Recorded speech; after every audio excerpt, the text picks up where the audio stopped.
Hello friends, welcome to our channel. Today we're going to take a look at another horrible case with you. The case of Sarah Johnson. In the quiet town of Bellevue, Idaho, a typical Tuesday morning on September 2, 2003, turned into a chaotic scene. At 6:20 a.m., residents were jolted by the sound of gunshots, followed by the wailing of sirens as sheriff's deputies from Blae County rushed to the Johnson residence. Inside the house, officers found a gruesome scene. Diane Johnson had been shot once in the head and was found in bed, while her husband Alan Johnson lay dead on the floor, having been shot once in the chest. A 16-year-old girl named Sarah was left shaken but unharmed after a traumatic event. As detectives investigated the scene, they discovered surprising secrets that ultimately led to a stunning discovery. But who had Sarah's parents, Diane and Alan, wronged, and what series of events led to their heartbreaking deaths? A frantic 911 call was made after a neighbor reported a horrific crime. The caller stated that a 16-year-old girl, Sarah Johnson, had arrived at her doorstep, frantically screaming that her parents had been shot. The caller reported hearing 2 gunshots. According to the neighbor, Kim, Sarah had run to her house in a state of panic, claiming that her parents, Diane and Alan Johnson, had been murdered. The police and emergency responders were immediately dispatched to the scene. Upon arrival, law enforcement officials entered the house and were met with a disturbing scene. They found Diane, 52, in bed with a fatal gunshot wound to her head. It appeared that she had been killed while she was asleep. The walls and ceiling near the headboard were splattered with blood, and a fragment of her skull was found on the floor. Alan's body was found on the floor beside Diane's side of the bed. He was wearing only a towel, and a large pool of blood had formed around him. Initially, police thought they had a clear-cut murder-suicide case. However, as they took a closer look at the crime scene, their theory quickly unraveled. At the scene, investigators noticed the sound of running water and followed the trail of blood to the adjacent bathroom. The shower was still on. Once they turned off the water, they observed blood splatter on the walls and a single bullet hole in the shower wall. The officers then expanded their search of the house for more evidence. In the bedroom where Diane's body was found, investigators discovered what they believed to be the murder weapon, a .264 caliber Winston rifle, on the floor. At the foot of the bed, 2 kitchen knives were also discovered. Another knife was found on the bed of the Johnson's son, Matt. The placement of these knives baffled investigators. The presence of the knives at the scene raised many questions. It was unclear why they were placed in such a deliberate manner, and what significance they held. A further peculiarity was the lack of forced entry, which suggested that the killer may have been someone familiar with the family's habits. Specifically, the fact that the Johnsons rarely locked their doors, a detail known only to those close to them, seemed particularly relevant. Additionally, the house showed no signs of having been ransacked, which contradicted the possibility of a robbery gone wrong. Sarah told police she was asleep when she heard a gunshot. She immediately got up and ran to her parents' bedroom to call out for her mother. That's when she heard a second gunshot. Fearful for her safety, Sarah rushed to her neighbor's house for help. She didn't see the person who fired the shots. Her neighbor, Kim Richards, backed up Sarah's account and was the one who called 911. On the property was a separate guest house that belonged to a family friend, 45-year-old Mel Spiegel. As investigators entered the house, they discovered a crucial piece of evidence on the bed, the scope from the rifle found at the crime scene. However, Mel Spiegel was unexpectedly absent.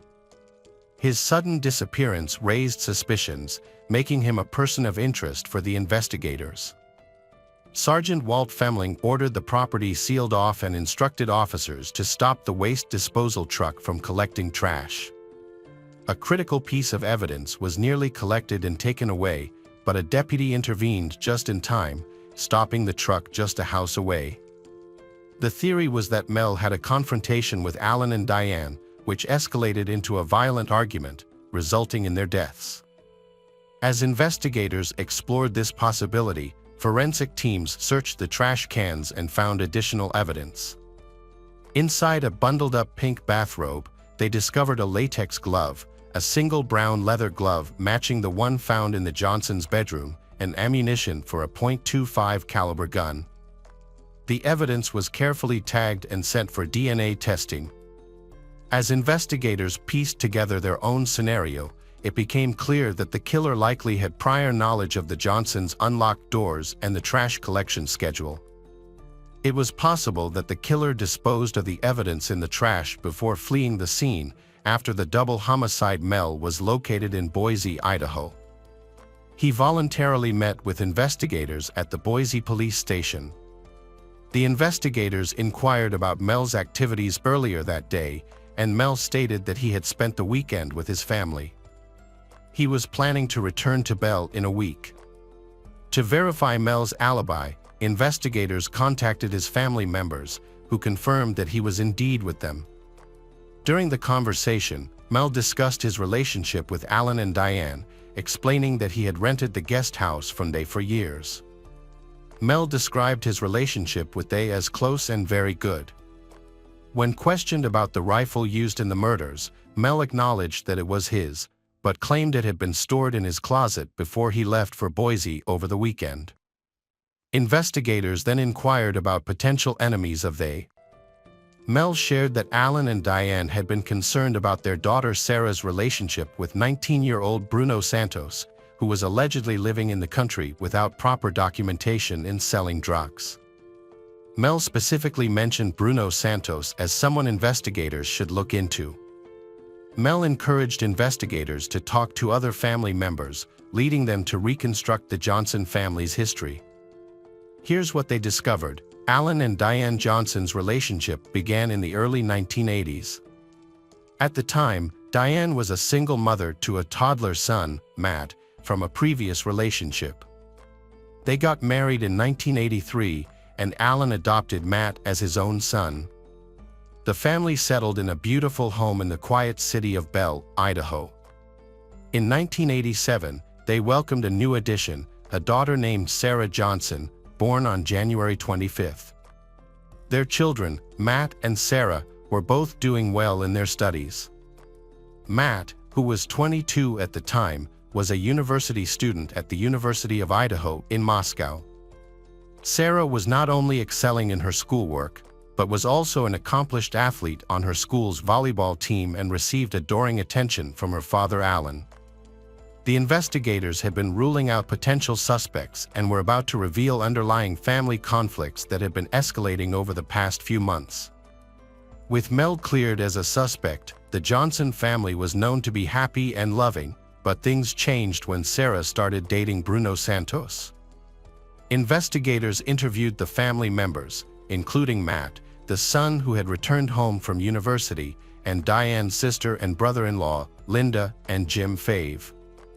All of them described the family life as happy and normal until Sarah and Bruno became a couple. According to Matt, Linda, and Jim, Sarah's relationship with Bruno caused significant tension in the family, which escalated over the months leading up to the murder. Sarah resisted her parents' rules, particularly when they forbade her from seeing Bruno again. Despite this, she continued to defy them. Jim revealed to investigators that Bruno had a potential motive to murder Diane and Alan. A few days before the murders, Alan and Diane had discovered that Sarah had lied about sleeping over at a friend's house. In reality, she had spent the night with Bruno. Alan informed Jim about the situation and asked him to join them in confronting Bruno. Jim informed investigators that Alan was enraged and threatened to report Bruno to the police for assaulting underage Sarah. The three then left together. A charge of this severity could result in Bruno's deportation. After hearing Jim's account, investigators suspected that Bruno had a strong motive to harm the Johnsons. They decided it was time to speak with Bruno. Santos County Police were familiar with Bruno Santos, a high school dropout with a history of minor drug-related offenses.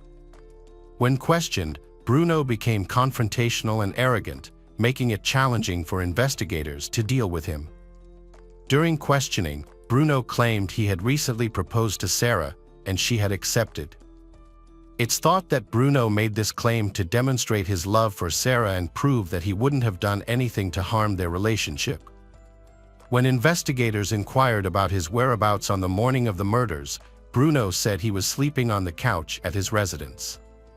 He suggested that officers contact his mother, who confirmed that she was also at home with him at the time. Despite this, his alibi was not considered particularly solid. When investigators questioned Bruno about the murders of Alan and Diane Johnson, Bruno expressed his hatred for Alan and Diane Johnson. Bruno was initially the prime suspect because of his obvious motive. He was angry with the Johnson family, especially Diane, Sarah's mother. By killing the Johnsons, Bruno hoped to be with Sarah. The investigation into Bruno's involvement in the Alan and Diane Johnson murders took a significant step forward when a search warrant was executed at his home. As a result, the clothing and shoes he wore on the day of the incident were seized for forensic testing. Additionally, Bruno's fingerprints were taken to compare with any prints found at the crime scene. A DNA sample was also collected from Bruno at the hospital, along with hair clippings and scrapings from his hands. Based on the evidence gathered, Bruno was identified as the primary suspect in the murders of Alan and Diane Johnson. Despite thorough investigation, forensic experts found no evidence linking Bruno to the crime scene. Neither Diane's nor Alan's blood was found on Bruno's clothes or shoes, and no DNA, hair, or fingerprints from the accused were detected near the bodies. Additionally, no physical evidence placed Bruno in their room. The gloves and bathrobe tested negative for any incriminating evidence. The crime scene yielded no DNA or fingerprints from Bruno, and no blood or DNA from the victims was found on his clothing. Bruno was eventually ruled out as a suspect in the case. As investigators took a closer look, their attention turned to someone else. They began to question Sarah's family and friends more thoroughly about her home life and personal relationships.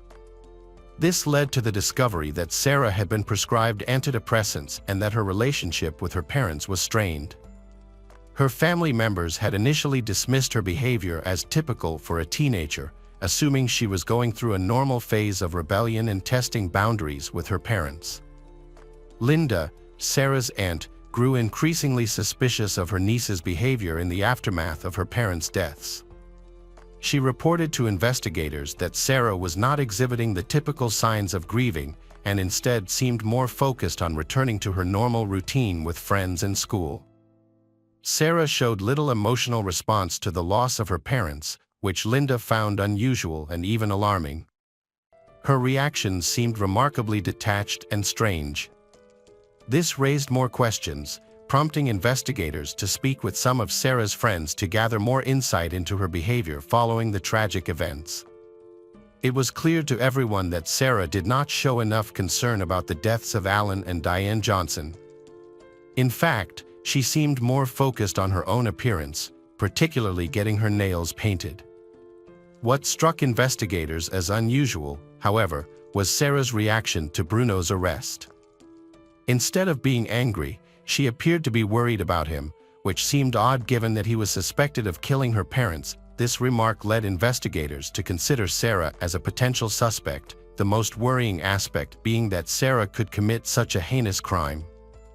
The Johnsons' home remained an active crime scene, with investigators now focusing on Sarah's room as a second key area of interest. A question had arisen about how the blood splatter had traveled such a distance. To address this, a gun expert was brought in to examine the splatter pattern more closely.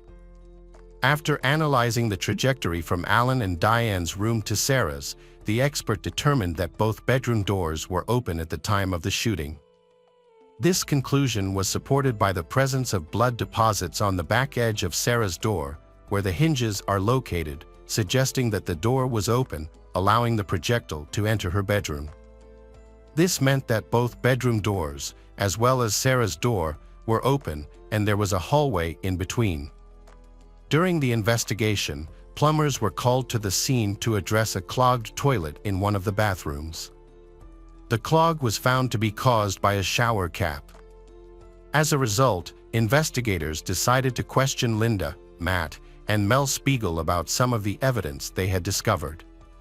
Both Matt and Linda identified a pink bathrobe as belonging to Sarah. Mel Spiegel confirmed that Sarah had a key to the guest house. He also revealed that Sarah was aware of the gun stored in the closet. However, investigators faced a challenge in linking Sarah to the evidence. Eyewitnesses reported that Sarah did not have any visible blood on her when she ran to a neighbor's house for help on the morning of the murders. Forensic experts used luminol to test Sarah's clothes for blood splatter, but found none. Despite this, investigators obtained a warrant to seize and test the clothes Sarah was wearing that morning. Meanwhile, investigators asked Sarah to return for another interview to determine if her account had changed since they last spoke.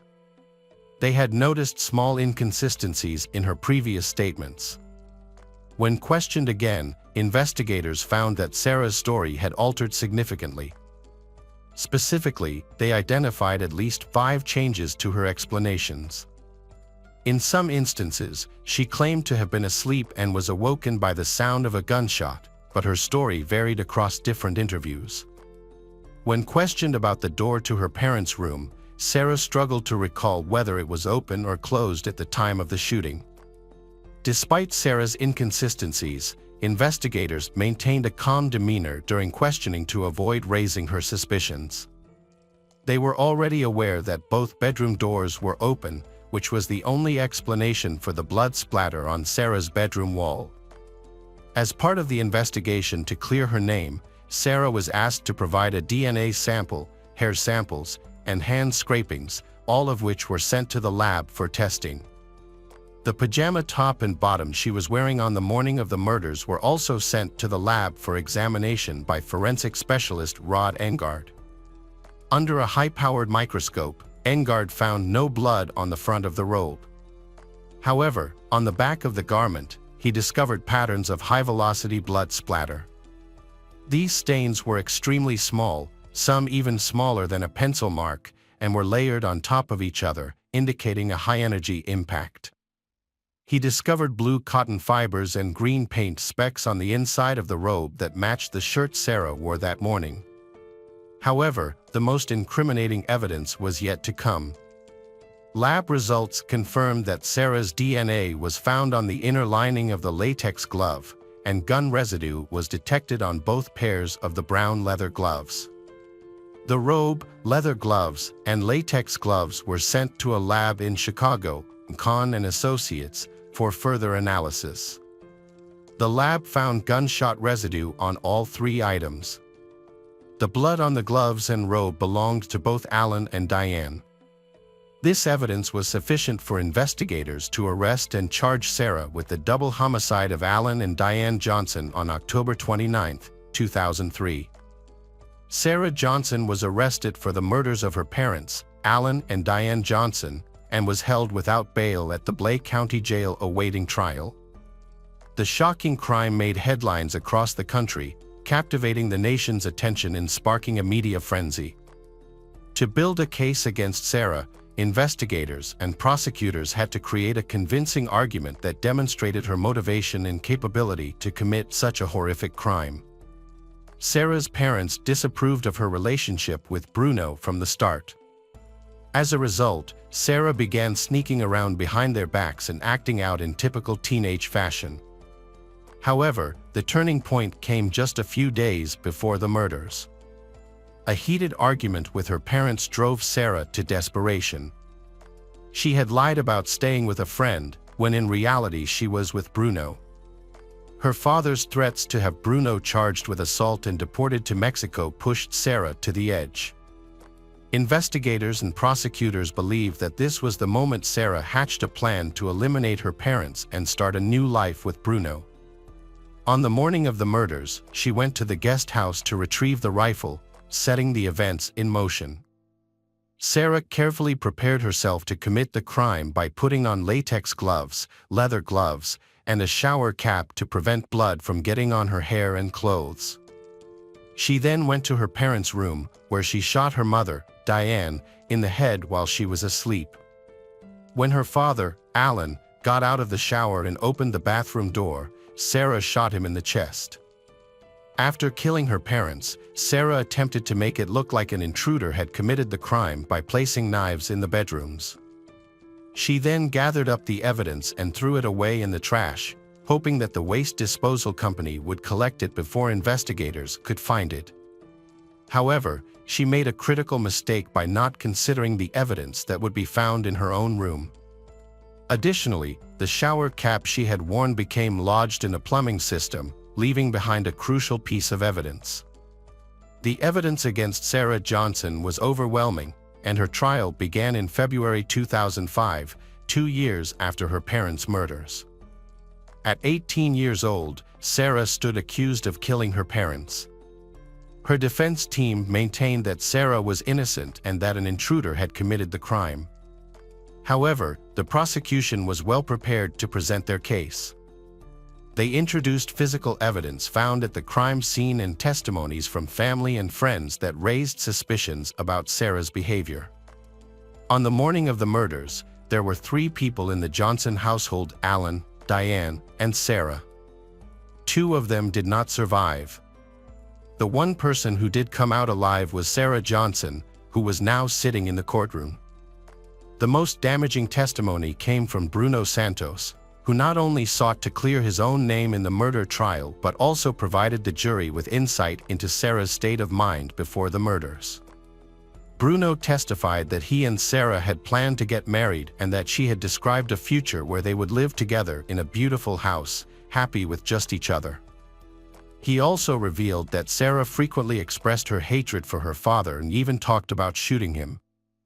After 5 weeks of testimony, evidence, and explanations of the crime scene, the jury delivered its verdict on March 16, 2005. Sarah, 18, was convicted of 2 counts of first-degree murder and sentenced to life in prison without parole at the Pocatello Women's Correctional Center in Idaho. Despite making multiple appeals to reduce her sentence, Sarah remains in custody as all her appeals have been denied. Following her sentencing, her family members have publicly expressed their feelings about Sarah and her actions. The murders of Alan and Diane have had a devastating impact on their family, with most members believing that Sarah is responsible and deserves her punishment. Sarah's brother, Matt, has stated that Sarah showed no remorse for killing their parents and believes that if given a second chance, she would try to avoid being caught again. At the sentencing hearing, Pat Dishman, Diane's mother, addressed Sarah directly. She told her granddaughter that despite everything, they still loved her. However, her actions had left a devastating impact on their entire family. "We'd been absolutely destroyed by the loss of your Alan and Diane, and it was even harder to come to terms with the fact that it was you who did it." Alan's sister Lynn expressed her concerns about Sarah's character, stating that she is spoiled and violent, and capable of committing murder if released from prison. Lynn urged the judge to consider keeping Sarah incarcerated permanently. Hello friends, welcome to our channel. Today we're going to take a look at another horrible case with you. The case of Elizabeth Arellano. Elizabeth Paula Arellano was born on August 16, 1987, in Fort Worth, Texas, where she spent her entire life. She grew up with her 2 sisters, Alessandra and Giovanna, and the 3 were incredibly close. After her biological father left the family when she was very young, her mother, Juanita, remarried a man named Fidel, who adopted Elizabeth and her sisters, treating them as his own. Elizabeth had a warm and loving relationship with her stepfather, who supported her in all her endeavors. She was a diligent student and dreamed of becoming a doctor one day. In high school, she met Rudolph Arellano, who was almost 8 years older than her, and the 2 began a romantic relationship. Although her parents were initially hesitant about their age difference, they trusted Rudolph and allowed the relationship to continue.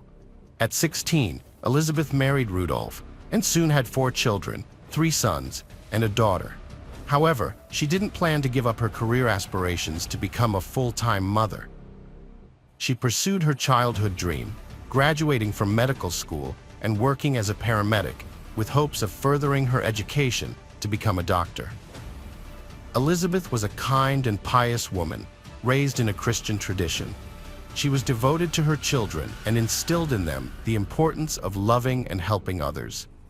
Those close to her described her as a caring and responsive person, always willing to lend a helping hand. From the outside, her marriage to Rudolph appeared to be strong and happy, but beneath the surface, it was struggling. Rudolph's jealousy and controlling behavior had been a problem for years, and over time, it became increasingly unbearable. In the spring of 2016, Elizabeth finally reached her breaking point after another jealous outburst from her husband. Taking her children with her, she moved back to her parents' house. Rudolph attempted to reconcile, but Elizabeth was exhausted from tolerating his anger and didn't want her children to witness the constant fighting. So, she found the courage to file for divorce. Shortly after, Elizabeth mysteriously disappeared. According to her friends and family, she had been in good spirits and had decided to go out with colleagues to a local club after work to take her mind off her marital problems. On Friday evening, April 15, 2016, 28-year-old Elizabeth went out with her friends to a fun spot. She had a great time dancing, but didn't drink alcohol because she had driven her car to the club and planned to drive home. After a successful night out, Elizabeth returned home well past midnight on April 16th, parking her car outside her house. She then phoned a friend she had been with at the club to let them know she had arrived home safely. However, despite saying she was home, Elizabeth never actually entered the house. The next morning, her mother Juanita was frantic with worry when she discovered Elizabeth was not at home. She knew her daughter had planned to spend the evening with friends, but she should have been back long before. It wasn't like Elizabeth to disappear without a word, and the fact that her car was parked outside only added to the mystery. Clearly, Elizabeth had returned from the club, but where was she now? When Juanita approached the car, she was shocked to find it unlocked with the key still in the ignition. Her daughter's purse and phone were on the seat, indicating that something was seriously wrong. Juanita immediately called the police to report her daughter, Elizabeth, missing. The police were hopeful they could quickly solve the case, given the leads they had. There was no sign of struggle or blood in the car, suggesting Elizabeth might still be alive. However, to move forward, they needed to piece together a detailed timeline of Elizabeth's movements that evening. To start, the police interviewed Elizabeth's friends and colleagues, who confirmed the time she left their gathering and later spoke with her when she arrived home safely. The police also found several calls and messages from Elizabeth's ex-husband, Rudolph Arellano, on her phone, which showed he had tried contacting her multiple times that night. The police went to Rudolph's house to investigate his whereabouts on the previous evening and night. Rudolph claimed he had spoken to his ex-wife, Elizabeth, the night before, and she had promised to bring their children to him for the weekend. However, she stopped answering his calls, leading him to believe she had changed her mind. The police found Rudolph's alibi suspicious. He said he had been at a local bar with a friend that evening and returned home around midnight. While his friend and other patrons confirmed he was at the bar, no one could verify where he went after leaving. Since Rudolph lived alone, there was no one to confirm he went home, making it difficult for the police to rule him out as a suspect. The police were intrigued by Rudolph's calm demeanor, given that his ex-wife was missing and they were in the process of divorce. Despite being married for many years and Elizabeth being the mother of his children, Rudolph seemed unaffected by her disappearance, which only added to the suspicions surrounding him. On the night a young mother vanished, a fisherman phoned emergency services to report a bizarre event. He was sitting alone on a bridge that spans an interstate highway, fishing, when at around 4:30 a.m., he witnessed a car drive onto the bridge, stop, and then the driver throw a large object, resembling a person, into the water. From his distance, he couldn't see details, but it seemed like something heavy and bulky was tied to the person.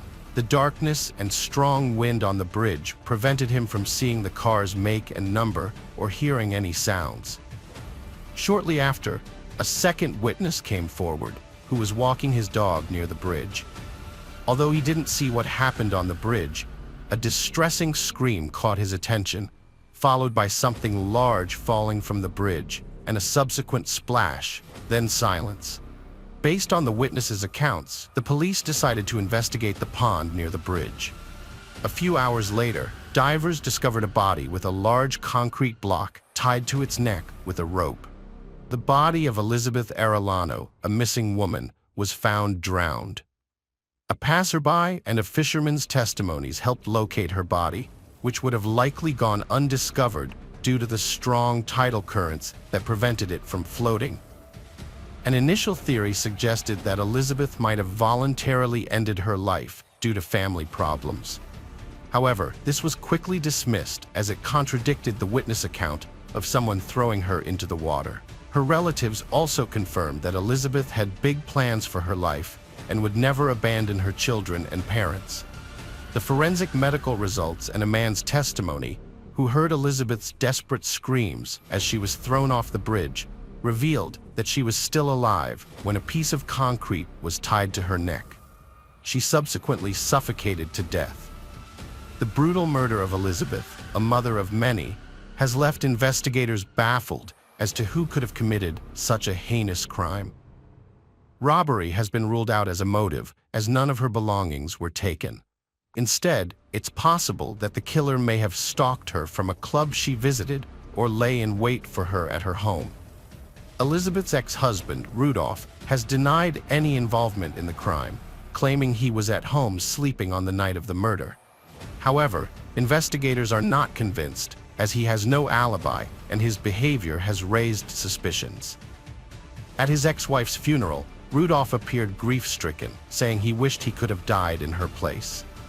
He even helped set up a charity to raise funds for her farewell ceremony, which seemed to convince his sister of his sincerity. However, when questioned again after the funeral, Rudolph's demeanor had drastically changed, as if nothing had happened. A review of CCTV footage has revealed a new lead. A car similar to Rudolph's was seen leaving Elizabeth's parents' house around 3 a.m. on the night of her murder. The neighbor remembered seeing the car parked near the deceased's house on the road.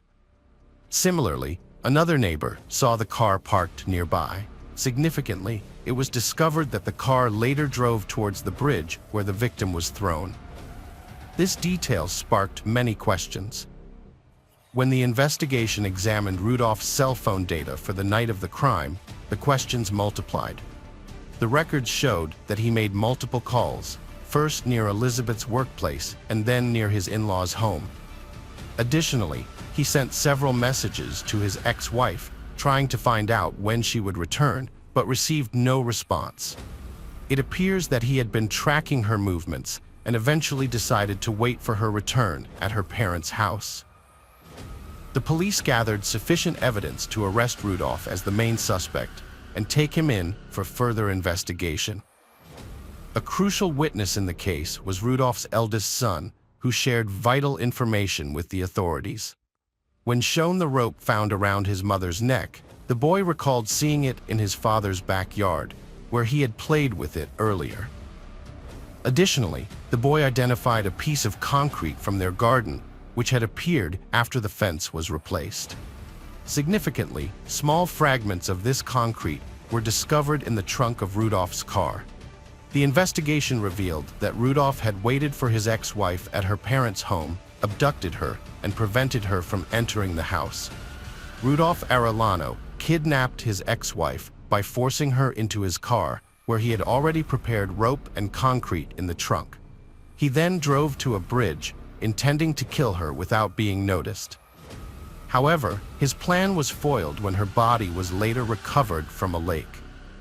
Arellano was arrested 10 days later, but initially denied any involvement in the crime, claiming he was at home on the night of the murder. Despite the overwhelming evidence and eyewitness testimony against him, Arellano maintained his innocence. However, faced with the possibility of the death penalty, he took his lawyer's advice and confessed to the crime. He cooperated with the investigation in hopes of reducing his sentence. It wasn't until January 2019 that Arellano pleaded guilty in court and provided a detailed account of how he kidnapped and murdered his ex-wife, the mother of their 4 children. The courtroom drama was intense, with Juanita, one of his daughters, fainting upon hearing his confession. His other daughters, Alessandra and Giovanna, were devastated, calling their sister's killer a monster. Rudolph showed no remorse or guilt for his actions, speaking about the murder in a cold and detached manner. He did not apologize or provide a motive for the crime. As a result, he was sentenced to life in prison without the possibility of parole. Despite considering the sentence too lenient, Elizabeth's family chose to forgive Rudolph, as they did not want to be consumed by hatred.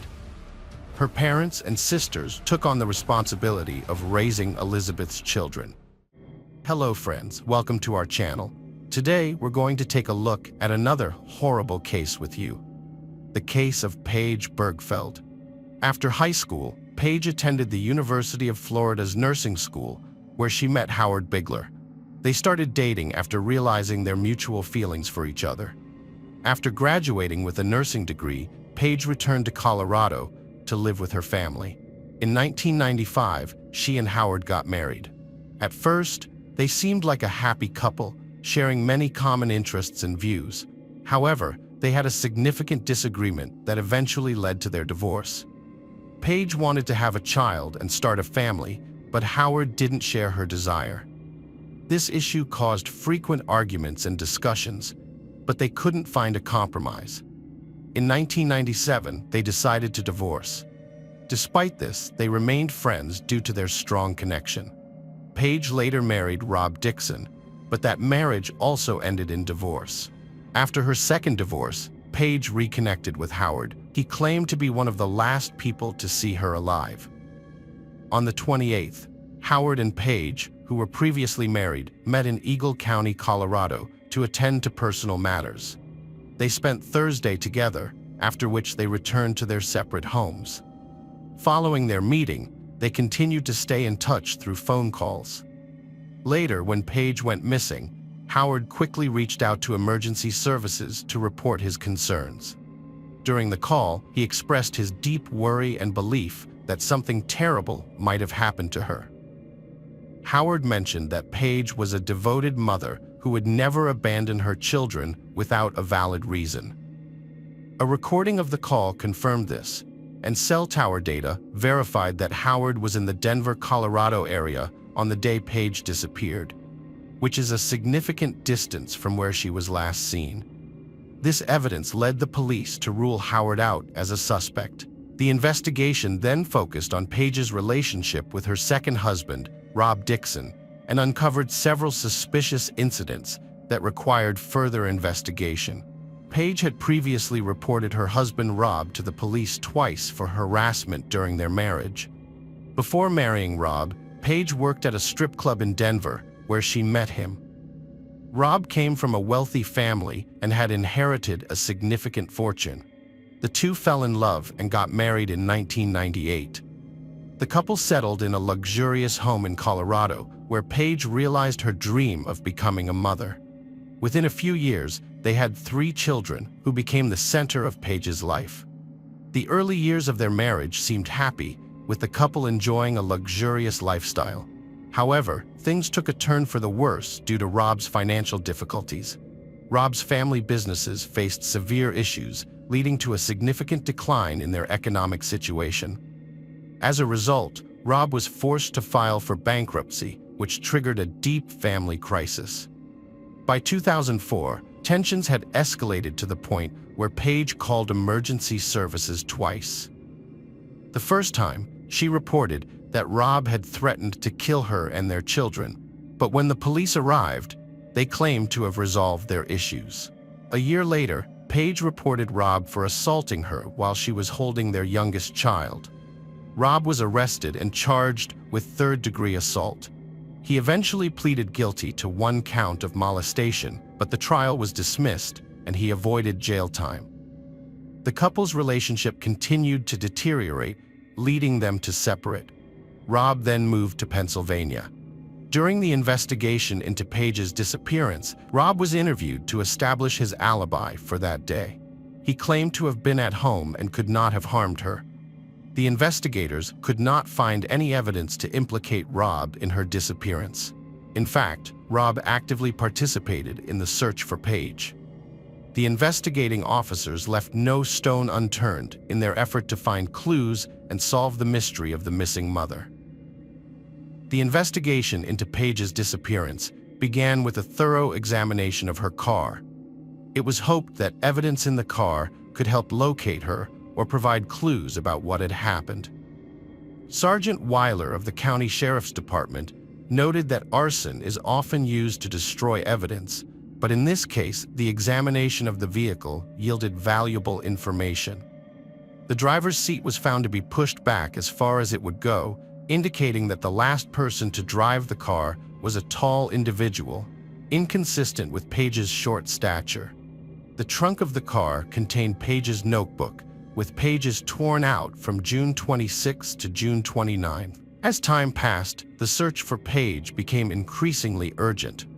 A break in the case came when a driver stopped on a highway southeast of town to fix a flat tire and discovered a checkbook lying nearby. He reported it to the authorities, who then searched the area and found additional items belonging to Paige, including medical records and insurance cards. Sergeant Weiler's investigation into Paige Bergfeld's disappearance took a dramatic turn when he found a business card on the road, leading him to a shocking discovery. Paige was secretly working as an escort under the alias Carrie. This revelation completely upended the investigation, as it revealed a side of Paige's life that her loved ones knew nothing about. Previously, it was believed that Paige was a devoted mother who worked hard to provide for her children after her divorce.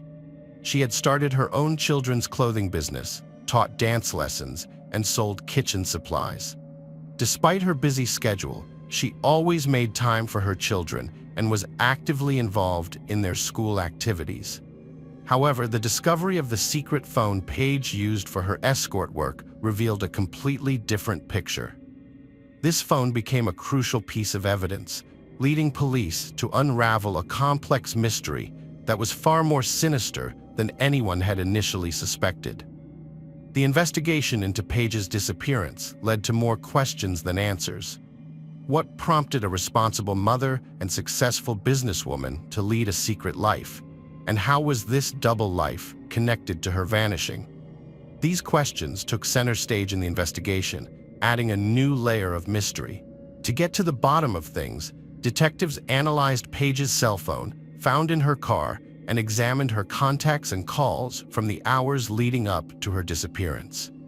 The last call made from her phone was on June 28 around 9 p.m. This analysis led investigators to identify 7 suspects, one of whom was Lester Ralph Jones.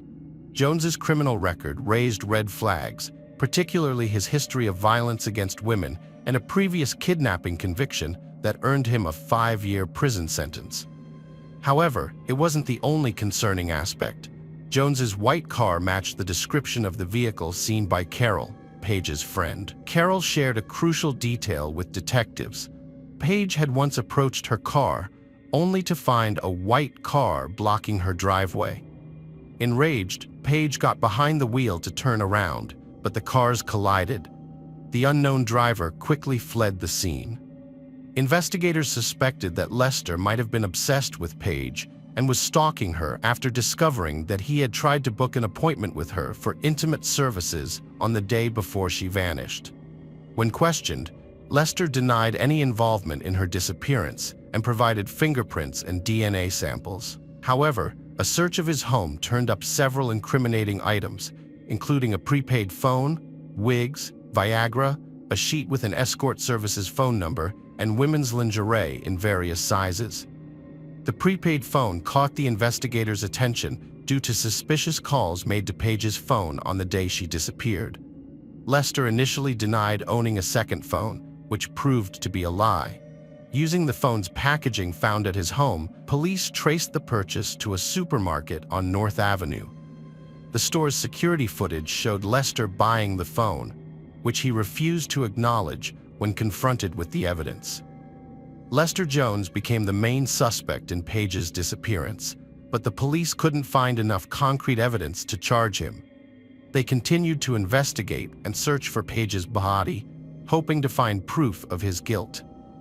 However, the case stalled for several years, leaving Paige's family and loved ones in a state of unbearable grief.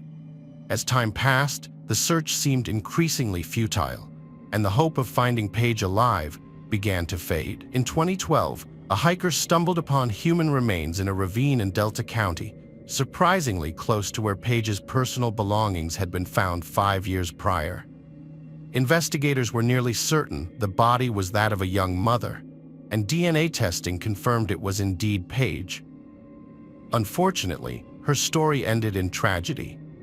The condition of the body made it impossible to determine the exact cause of death, but it was clear she had suffered a brutal beating with multiple broken bones, particularly in her face. It was concluded that her injuries ultimately led to her death. The discovery of Paige's body added a horrific layer to the story. It's believed that her body was buried, but years of soil erosion eventually brought it to the surface, which may explain why it wasn't found sooner. The discovery led to a breakthrough in Lester Ralph Jones's case, which had stalled for years. In November 2014, he was charged with kidnapping, first-degree murder, and second-degree murder. The trial finally began in July 2016 and lasted 22 days. Prosecutors claimed that Lester's frustration over being unable to see Paige, combined with his history of violence against women, motivated the crime. The prosecution's key witness, Lester's ex-wife Lisa, testified about his violent past. She described how Lester kidnapped and threatened to kill her at gunpoint in the late 1990s after she ended their relationship. On one occasion, he attacked her and her partner, shooting the latter in the head. A month later, Lester made another threat, warning her that she would be thrown into a lake. Lisa managed to escape and contacted the police, leading to Lester's arrest on charges of kidnapping and assault.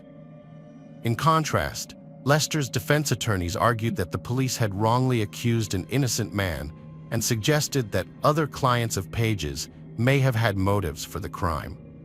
However, they failed to provide convincing evidence linking anyone else to the murder. Lester's current wife testified, stating that although her husband used an escort service, her faith prevented her from leaving him. Nevertheless, she could not provide an alibi for him and identified him in a supermarket surveillance video where he bought a disposable phone. Lester's first trial ended in a mistrial on September 9, 2016, when the jury was unable to reach a unanimous verdict. However, the district attorney was convinced of Lester's guilt and continued to investigate and re-examine the evidence.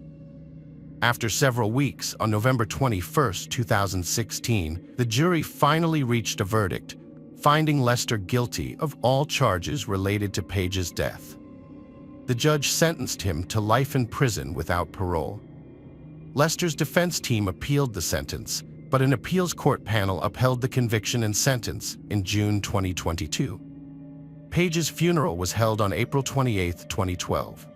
Her obituary remembered her as a beautiful and radiant woman with a smile that lit up the room. Her tragic death has had a lasting impact on her family and friends, leaving her 3 children without their loving mother and support.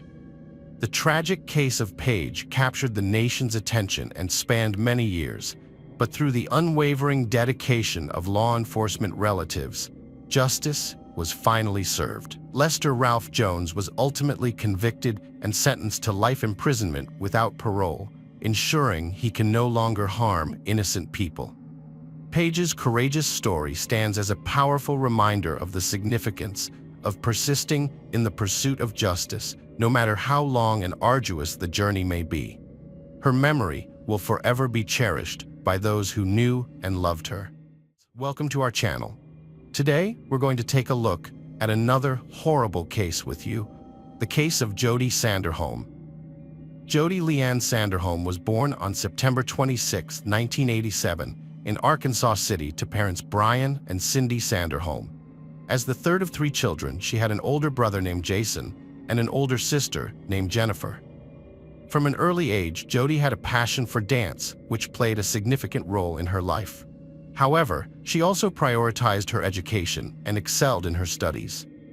Jody's academic achievements were impressive, earning her one of 4 valedictorian spots in her graduating class. During her high school years, she was an active member of the National Honor Society, received recognition as a Kansas State Scholar, and was awarded the Outstanding Physics Student of the Year award. Additionally, she was captain of the Ark City High School dance team for 2 years and an instructor for both Ark City Dance and the Universal Dance Association. After graduating, Jody attended Cowley College, where she studied pre-pharmacy and was part of the Cowley Tigerette dance line. On the morning of January 5, 2007, Jody drove to college for a dance rehearsal that was scheduled to end at 10:45 a.m. After the rehearsal, she planned to return home. However, when her mother, Cindy, called her cell phone multiple times, Jody didn't answer, which was unusual for her. Being a responsible and communicative person, Jody always kept in touch with her family, and her mother's repeated calls went unanswered, leaving her with a sense of unease. Cindy left work early to check on Jody, who should have returned from dance rehearsal. But when Cindy arrived home, she noticed Jody's car was missing, which only added to her anxiety. Entering the house, Cindy realized Jody was not there.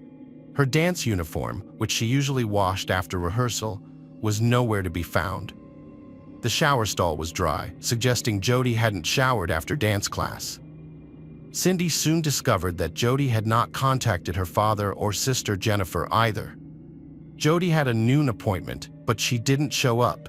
Cindy and Brian began calling Jody's friends, hoping someone had seen her, but none of them had since the morning rehearsal ended. The dance team was scheduled to perform at a basketball game that evening, and Jody, as the choreographer, wouldn't have missed it voluntarily. However, she didn't show up. By 6 p.m., Cindy and Brian were still unable to locate Jody, so they contacted the police and reported her missing. The sheriff's office quickly created flyers with Jody's description and began investigating her last known whereabouts, issuing an APB on her vehicle.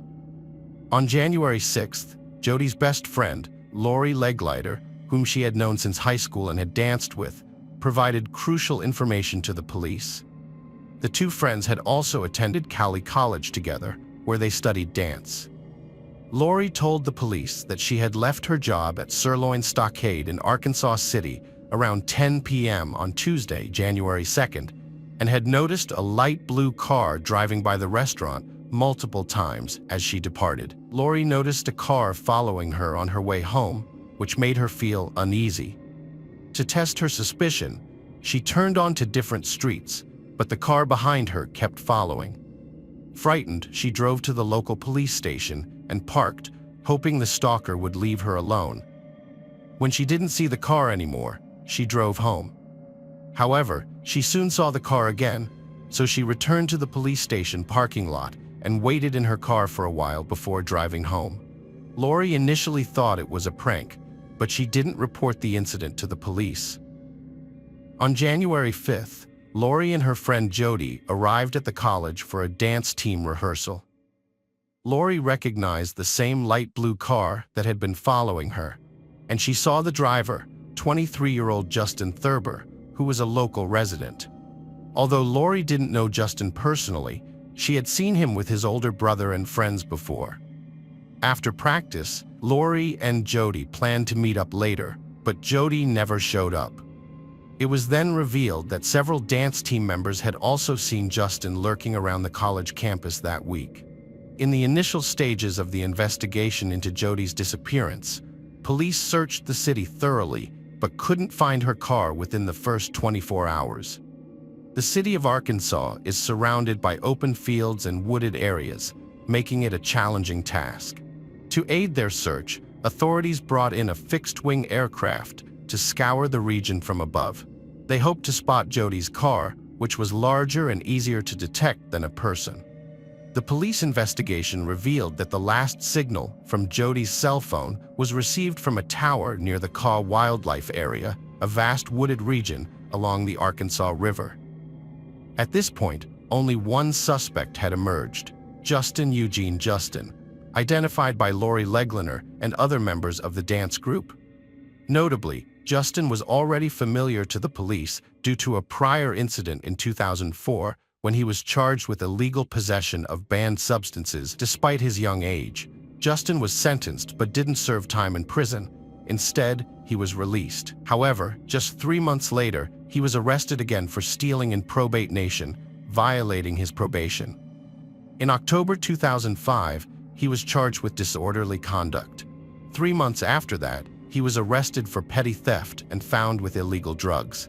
Then, on December 31, 2006, just 6 days before Jody's disappearance, Justin was arrested for theft once more.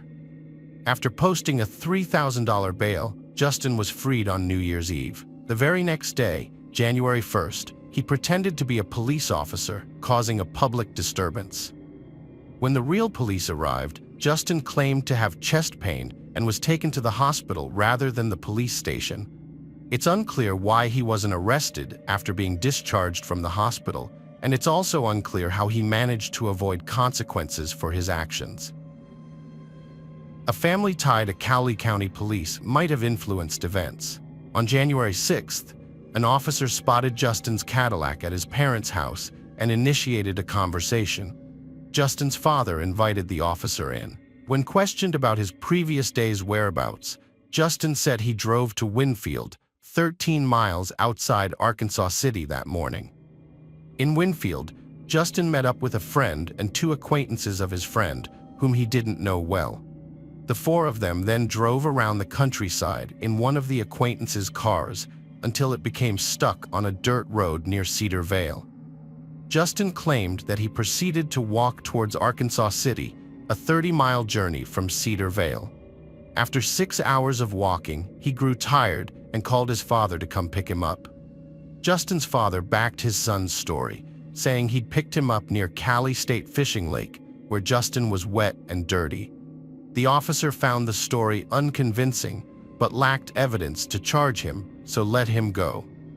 That evening, police questioned Alexis Schwartzel, who had recently ended her 3-year relationship with Justin Thurber. When informed about the investigation into Jody Sanderholm's disappearance, Alexis was shocked. She revealed that Justin had once told her that he had been watching Jody since he was 13 years old, often sneaking peeks at her while she swam in her backyard pool, and even peered through her bedroom window, waiting for her to change clothes. Alexis explained that she had broken up with Justin due to his abusive behavior and increasing strange tendencies. She recalled that during intimate moments, he would choke her until she lost consciousness. Moreover, he would ask her to fight him, as it was the only way he could become aroused. The police grew increasingly suspicious of Justin's involvement in Jody's disappearance, despite lacking concrete evidence. Nonetheless, Justin was arrested later that evening, on January 6th. Detective Eric Mata arrested Justin Thurber for bail violation and criminal trespassing because Justin was found on the college campus, which the detective believed he was not supposed to be on. Justin requested to speak with his lawyer when arrested. Around the same time, police officers arrived at Justin's parents' house with a search warrant. During the search, the officers took Justin's shoes, which were wet and drying on a towel. His father had helped him clean the mud from the shoes. The clothes he wore when his father picked him up were also found, but Justin had already washed them. On January 7th, rugged terrain search teams combed the Kaw Wildlife Area for Jody Sanderholm, finding shoe prints matching Justin's and smaller ones. They stopped for the night, resuming the search the next day. En route home, searchers checked Blae County State Fishing Lake, recalling Justin was wet when picked up by his father. Near a public restroom, investigators discovered several important pieces of evidence. This included a muddy tire track, shoe prints with mud on them, and a portable toilet containing a handwritten note addressed to the parents of Jody Sanderholm. In another toilet, they found dance shoes and a flip-flop sandal that matched the footprints found at the Kaw Wildlife Area. Further searches yielded a collection of personal belongings, including cut-off sweatshorts, a wallet with Jody's driver's license and social security card, a black leotard, a tigerette jacket with her first name on it, a vehicle floor mat, and a car seat cushion. Search efforts focused on Blae County State Fishing Lake and the Kaw Wildlife Area. On January 9th, specialists used sonar to locate Jody's submerged car. Tragically, her body was found later that day, hidden under debris. DNA evidence linked Justin Thurber to the car and body, but water in the car likely destroyed additional evidence. Forensic investigators found crucial evidence after many hours of work. A hair on Jody's car seat was matched to Justin Thurber through mitochondrial DNA testing. Private DNA expert Barbara Leal analyzed samples from Jody's arm and chest. It was possible that Justin was involved. Cell tower data showed Jody's and Justin's phones were in the same area simultaneously. This was corroborated by Jody's friend Lori, who saw Justin in the college parking lot that day. Security footage confirmed Lori's account, showing Justin following Jody in his Cadillac. Investigators believed that Justin followed Jody from college to her home, where he attacked her after she retrieved letters from the mailbox. A shoe print identical to Justin's sneakers was found by the mailbox, supporting this theory. Footprints matching Justin's shoes were discovered at the Kaw Wildlife Area, and smaller prints matched Jody's shoes found at the lake, along with her other belongings. In the preserve, searchers found footprints of Justin and Jody side by side, indicating they walked together at one point. However, Jody's footprints stopped and Justin's continued deeper into the woods, so he carried her further on his own. His shoe prints were also found near where the body was discovered. Moreover, the three people Justin claimed to have been with on the day of Jody's disappearance denied his story, revealing that his alibi about getting stuck near Cedar Vale was a lie. The police drove Justin to Cedar Vale to verify his alibi, but he couldn't pinpoint the location where he claimed his car was stuck. Back at the police station, Justin agreed to take a polygraph test and requested that his relative, Chad Monroe, who worked for the Blae County Sheriff's Office, be present during the questioning. The collected evidence was sufficient to indict Justin Thurber. Despite his denial of guilt, the judge set his bail at $1 million. Justin's lawyers attempted to argue that he was mentally incompetent, but their efforts were unsuccessful. Given that Justin had graduated from high school and attended college, the judge deemed the defense's claim of mental retardation unproven. The medical examiner who performed the autopsy testified in court, describing the brutal nature of Jody's last hours. Her body and face were covered in bruises and abrasions, with clear signs of strangulation on her neck, which was ultimately determined to be the cause of her death. Here's what the medical examiner found during the autopsy. The crime was driven by sexual desire and involved an object, a stick. To give you an idea of what happened at the wildlife area without going into detail, it's worth noting that not all violent criminals are as brutal as Justin. At Justin's trial, 7 women, including his ex-girlfriend, testified that they had been stalked by him. One of these women was a co-worker who was so afraid of Justin that she had to have a police officer escort her to her car after work because she had seen him waiting for her earlier. He had left a disturbing gift on her car, a rose, and a note saying he was interested in her. Multiple witnesses reported seeing Jody Sanderholm's car on January 5, 2007. Carrie Morris, a friend of Jody's, saw Jody sitting in the passenger seat of her car as they drove past each other in Arkansas City around noon. Morris noticed that the driver was a large man. She tried to call Jody's cell phone, but there was no answer. Later that day, around 3 p.m., 2 other women reported seeing a car that looked similar to Jody's on a dirt road south of Arkansas City. One of the women identified the driver as Justin in court. After a trial, the jury delivered a unanimous verdict on February 17, 2009, finding Justin guilty on all counts. They recommended that he be sentenced to death. Justin's lawyer attempted to negotiate a plea deal to avoid the death penalty, but Jody's family opposed it. The judge ultimately sentenced Justin to death by lethal injection in March 2009. In 2008, Kansas expanded its stalking laws, increasing police authority and the definition of stalking behaviors. Since his sentencing, Justin Thurber has continued to appeal the court's decision. His lawyers are now arguing that he has a mental disability, which they claim is supported by evidence from 2018. However, the Kansas Supreme Court has put his death sentence on hold, citing a U.S. Supreme Court ruling that prohibits the execution of individuals with developmental disabilities, even if they are mild. Justin was found competent at his original trial. Years later, Jody's mother, Cindy Sanderholm, attended a hearing and was outraged that Justin had written letters to girls while in prison, seeing it as proof of his competency. Justin is currently appealing a death sentence, and a 2020 state law gives him the opportunity to request an attorney to assist with post-conviction DNA testing from the Blae County District Court. This is significant because, despite it being 16 years since Jody Sanderholm's murder, the case is still not fully resolved. Additionally, the speaker believes that Jody pleaded for her life, but Justin did not spare her, denying her a second chance. Kansas reinstated the death penalty in 1994, but no one has been executed since then. In fact, the last execution in Kansas took place in 1965.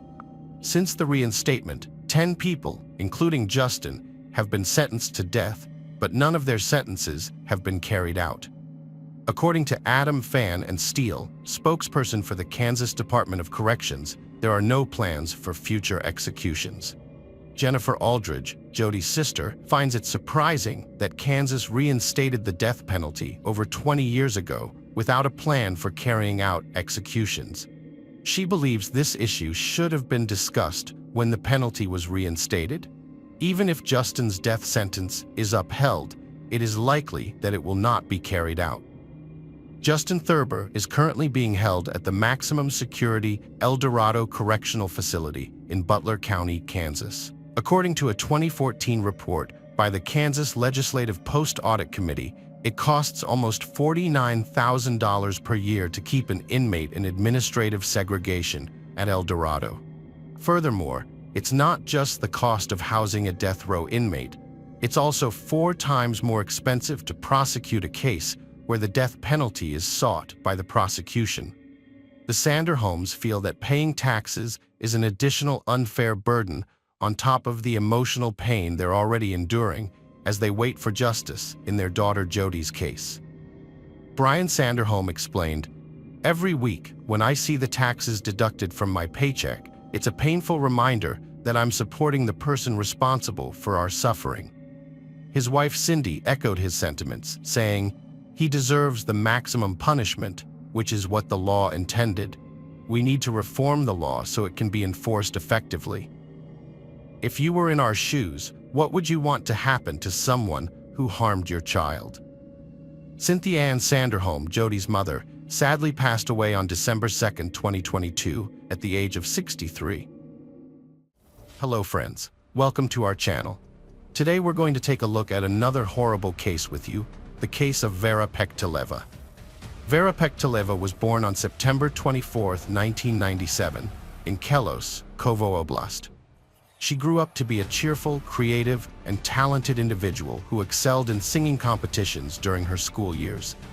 Despite her parents, Oksana and Yvonne, divorcing while she was still in school, Vera maintained a good relationship with both of them and their new partner. People who knew her described Vera as kind, positive, and avoiding conflict. After graduating from high school, Vera surprised her family by enrolling in the State Technical University in Kovo instead of pursuing a career in the arts. Her mother, Oksana, lived in Kisilov, about 110 miles from Kovo, and Vera would visit her during her free time.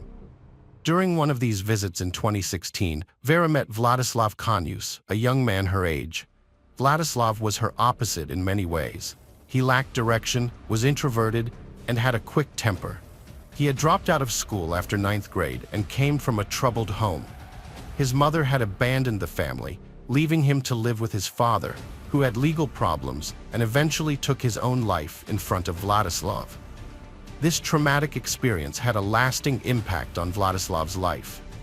Vera and Vladislav's relationship was unlikely, as they had little in common. Despite this, Vera fell in love with him. However, her parents were strongly opposed to the relationship due to Vladislav's troubled past. They wanted a better life for Vera and disapproved of her choice. Vera's mother, Oksana, stated that they waited for Vera to end the relationship, but instead, she stopped talking about Vladislav with them. Vladislav was never invited to family gatherings and did not appear in Vera's social media photos, making it seem like she was hiding him. In 2019, Vera and Vladislav moved in together in Kovo, with her parents helping to pay for the apartment. Although Vladislav was unemployed and had no intention of changing that, he enjoyed living with Vera, who was beautiful, smart, and financially stable. As a result, she supported him. The relationship was tense, and Vladislav's alcohol abuse was a major concern. Vera's parents suspected that Vladislav was physically abusing her as well. Vera ended her toxic relationship with Vladislav in November 2019 with the help of her parents, who assisted her in paying for a new apartment. Logically, Vladislav should have moved out, but he refused to do so, as he enjoyed living at someone else's expense. According to Vladislav's testimony, he and Vera had a fight on December 15, 2019, because he wanted to go to a nightclub, but she declined. Vladislav claimed that during their relationship, Vera began to distance herself from him, often traveling to Kalos, and eventually admitting to communicating with someone else. Keep in mind that this is Vladislav's testimony, and it's up to you to decide how credible his words are. According to Vladislav, a month before their breakup, Vera told him she was leaving him. Later, he found out from a mutual friend that she was already seeing someone else, a guy named Alexander from Selos. He didn't know Alexander personally. After learning this, he wanted to talk to Vera about it. They were still living together in the same apartment at the time. On December 15, 2019, they had a fight and she left, taking some of her things with her. Even though they weren't together anymore, they stayed in touch by phone. On January 12, 2020, he called Vera and offered to help her move her remaining belongings to a new place. She agreed, and they planned to meet up the next day to do the move. When January 13th came around, Vera showed up, and they packed up both her stuff and his, since he was planning to move out of the apartment too. He didn't want to stay there without her. On January 13th, 2020, Vladislav and Vera consumed beer, lure, and vodka while packing. They both became intoxicated. Despite their inebriated state, they did not argue during the drinking session, which continued until 5 a.m. on January 14, 2020. However, a conflict emerged when Vladislav brought up their relationship and suggested they get back together. He also confronted her about seeing another guy, which Vera denied. This led to an altercation, during which Vera became aggressive, swearing, insulting, and physically attacking Vladislav. She kicked him in the groin area at least 5 times and slapped him in the face at least 8 times. Although he didn't feel pain from the slaps, the kicks caused him physical discomfort. Vladislav claimed that Vera's aggression was triggered by his discovery of her infidelity, which made him angry. Vera, on the other hand, accused him of prying into her personal life and continued to insult him. This is the version of events as told by Vladislav to the police.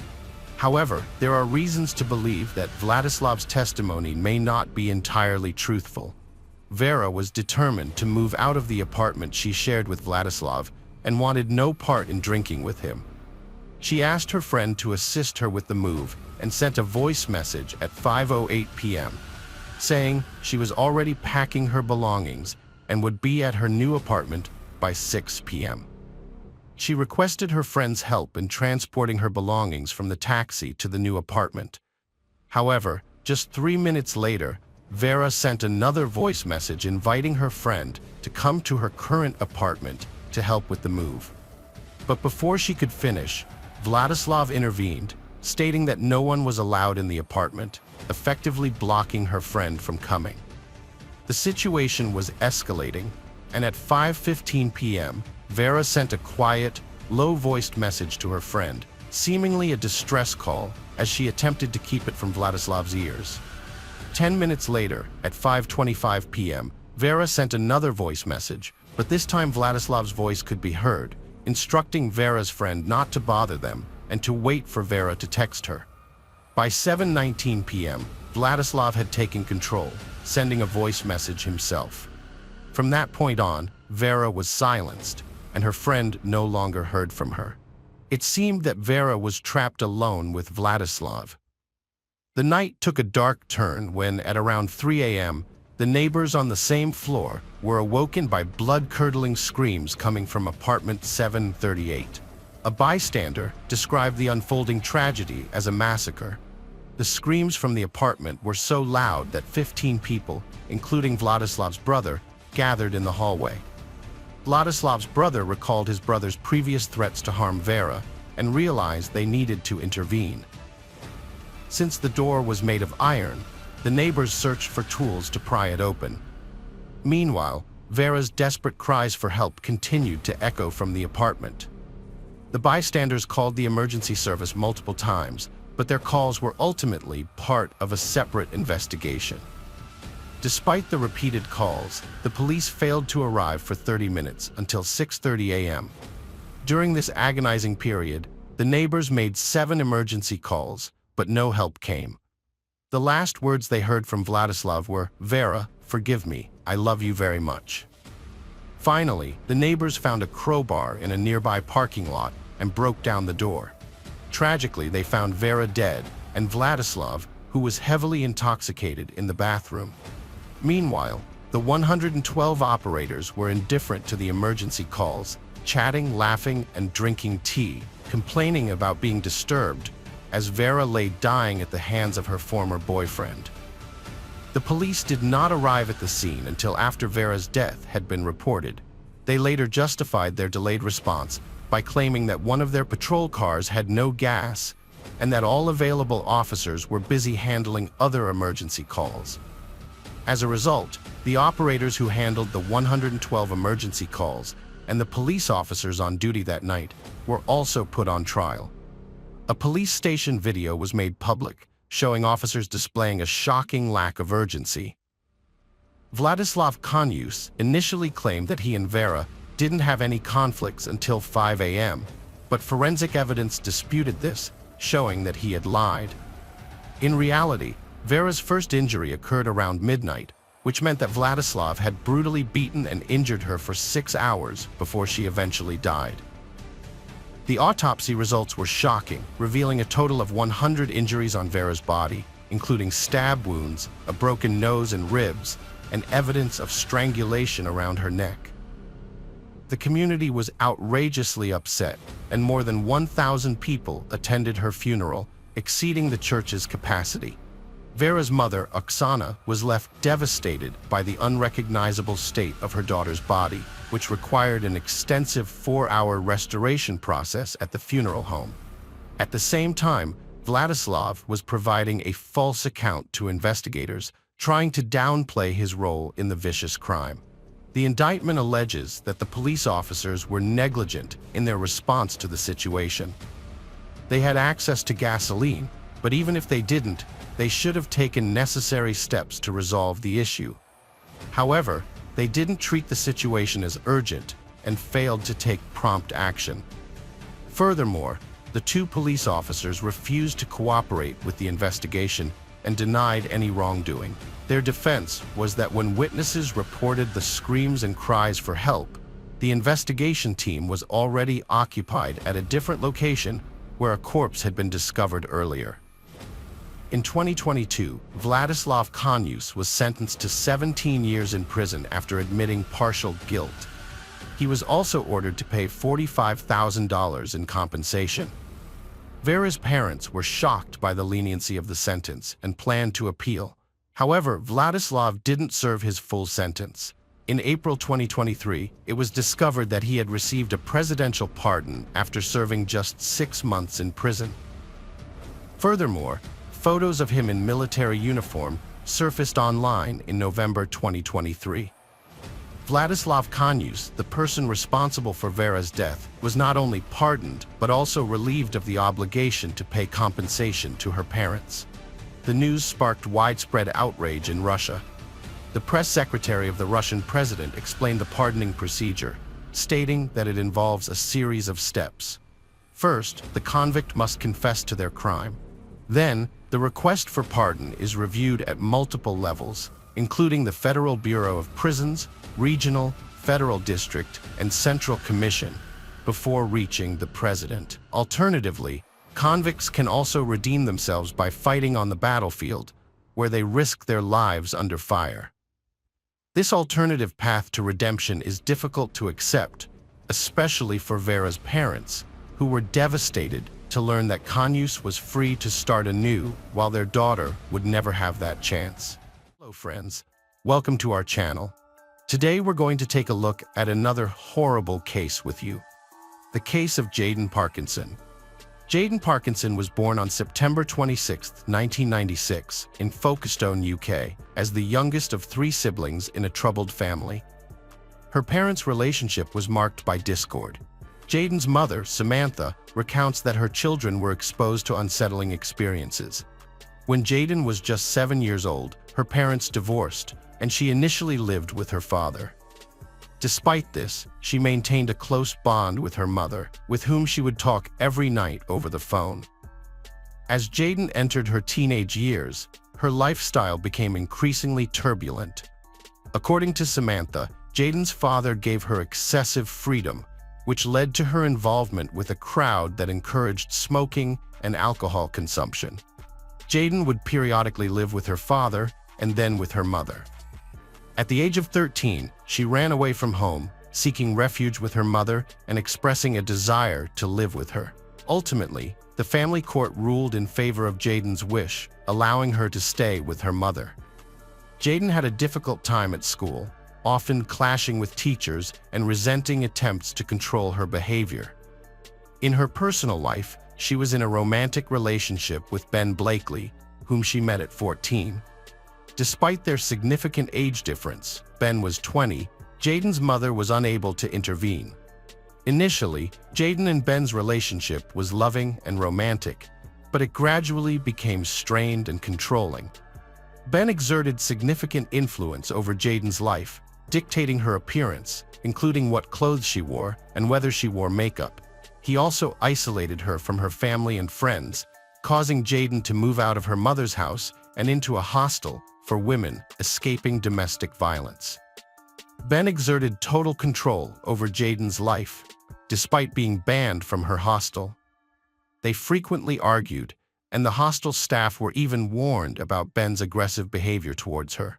Jaden was trapped, needing his permission to do anything. Ben took away her phone, convincing her that she only needed him and his love. Ben dictated who Jaden could talk to, forbidding her from interacting with men. He monitored her social media, and she eventually stopped attending school. His grip on her life was so tight that he even restricted her from leaving her room to use the toilet.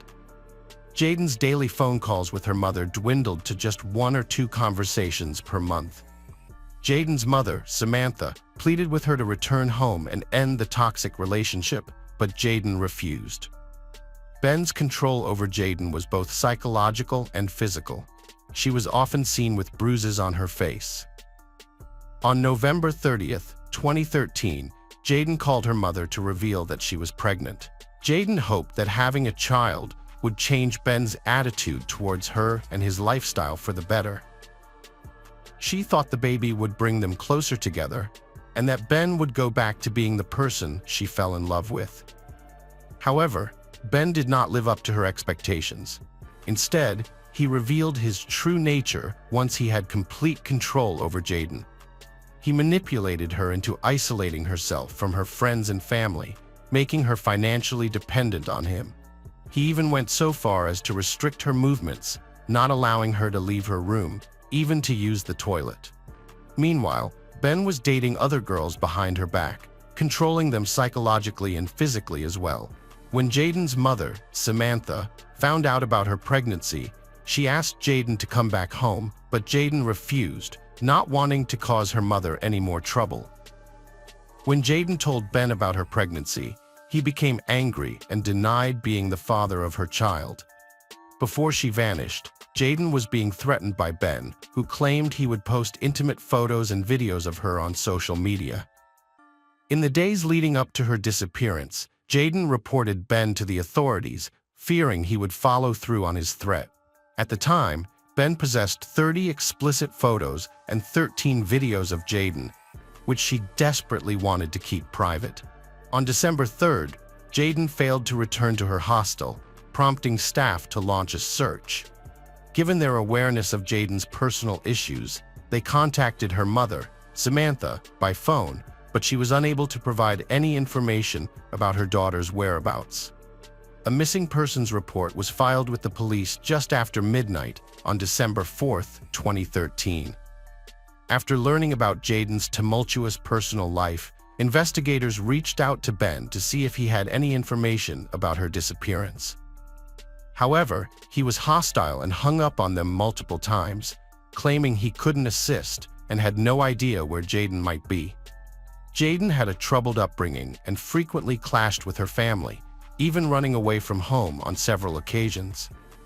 Given this history, her initial disappearance didn't raise immediate red flags during the investigation. On December 4th, police arrested Ben Blakely, but it wasn't related to Jaden's disappearance. Instead, Jaden had previously reported Ben to the police, fearing he would post intimate photos of her online. The investigators who spoke with Ben were unaware that he was also a person of interest in Jaden's disappearance case. After being arrested, Ben denied plans to share Jaden's photos online and was released on bail that same day.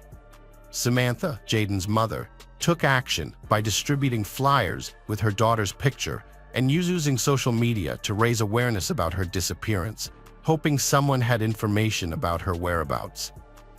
Meanwhile, the police reviewed surveillance footage to track Jaden's last known movements.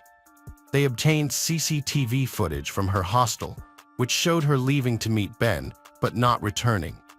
This was on December 3rd. Further investigation revealed that Jaden was next spotted at Oxford railway station, where CCTV footage captured her walking in with Ben. The footage didn't show anything suspicious. By tracing their journey, investigators discovered that Ben and Jaden took a train to Didcot, a town about 10 miles from Oxford. The last known location of Jaden was at the train station in Didcot, where footage showed her and Ben exiting the building. Jaden would typically reach out to her family within a day or two after running away from home to let them know she was safe. However, this time was different. Despite the passing days, Jaden failed to contact her family or friends, and her social media accounts remained inactive. The CCTV footage showing her boarding a train with Ben made him the prime suspect in her disappearance. The police were convinced that Ben knew Jaden's whereabouts and what had happened to her. The footage also revealed Ben returning to the train station alone, but Jaden was never seen alive again. On December 10, 2013, a week after her disappearance, the police arrested Ben Blakely. The investigators wanted to question Ben to determine what had happened to Jaden after they left the train station in Didcot together. At the time, the police considered two possibilities. Jaden might be hiding, or Ben could be holding her against her will. During the interrogation, Ben was very confident in his responses. He claimed to have no knowledge of his ex-girlfriend Jaden's whereabouts, stating that they had broken up and she had moved on to a new relationship. According to Ben, the police should focus their investigation on her new boyfriend. Ben showed a lack of concern for Jaden's safety, saying he didn't care what happened to her now that they were no longer together, and he had a new girlfriend. He suggested that the police check her social media accounts to track her location and identify who she was interacting with. Despite Jaden still being missing, Ben was arrested on suspicion of kidnapping and murder. The police then interviewed Jaden's friends to see if they had any information about her possible whereabouts. However, their investigations revealed that Jaden had become estranged from her friends after starting her relationship with Ben, and therefore, no one knew of a potential hideout.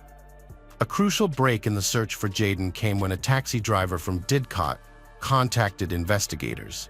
He reported that on December 4th, around 1 a.m., he picked up a young man on a dirt road who was struggling with a large, heavy suitcase covered in mud. The passenger needed help lifting the bag into the taxi, which raised the driver's suspicions about its contents and whether he might have unknowingly witnessed a crime. Further investigation revealed that the passenger had called the taxi using Ben Blakely's mobile phone. When police questioned Ben about this new evidence, he refused to answer any more questions. Analysis of his phone's location records showed that Ben had been to several locations in Didcot, including an abandoned barn in the countryside, which became a key area of interest in the case. The team of investigators, comprising criminologists and dog handlers, visited the location where a taxi had picked up Ben that night to conduct an investigation. It was later discovered that Ben and Jaden had previously been to this area, as Jaden's mother resided in Didcot, which is located near the barn. The police discovered a bracelet similar to Jaden's near the barn. Trained service dogs reacted as if they'd found a body inside, but Jaden's body wasn't there. This led the police to suspect that a suitcase, possibly containing Jaden's body, was involved. The police asked the public to come forward if they'd seen a man carrying a large suitcase in the Didcot area. Meanwhile, they conducted door-to-door interviews with nearby residents. Surveillance footage from the train station showed that Ben and Jaden didn't have a suitcase with them. Investigators were determined to find out where Ben got the suitcase, but they also considered the possibility that the man seen with the suitcase by the taxi driver wasn't actually Ben. On December 14th, the police found a crucial lead in their investigation. Ben Blakely's grandmother, grandfather, and younger brother Jake lived near the abandoned barn where the mysterious events unfolded.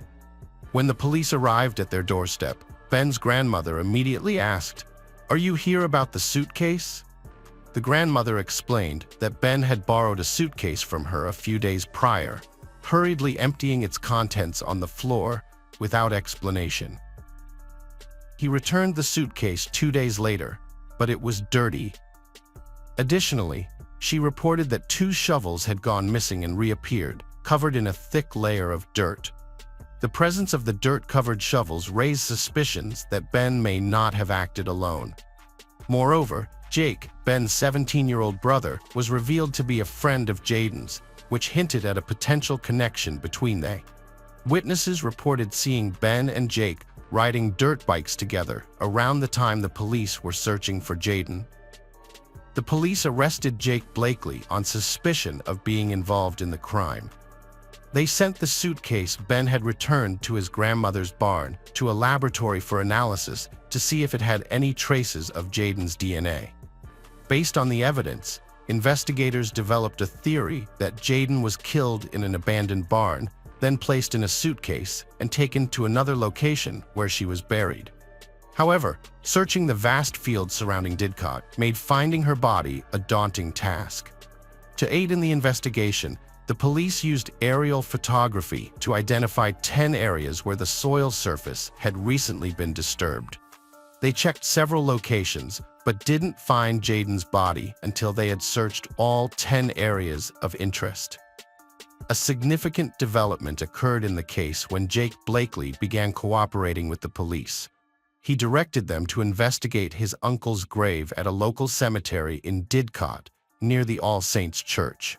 Although the cemetery was one of 10 locations that had recently shown signs of surface disturbance, it was initially considered a low priority since such changes are not unusual in a cemetery setting.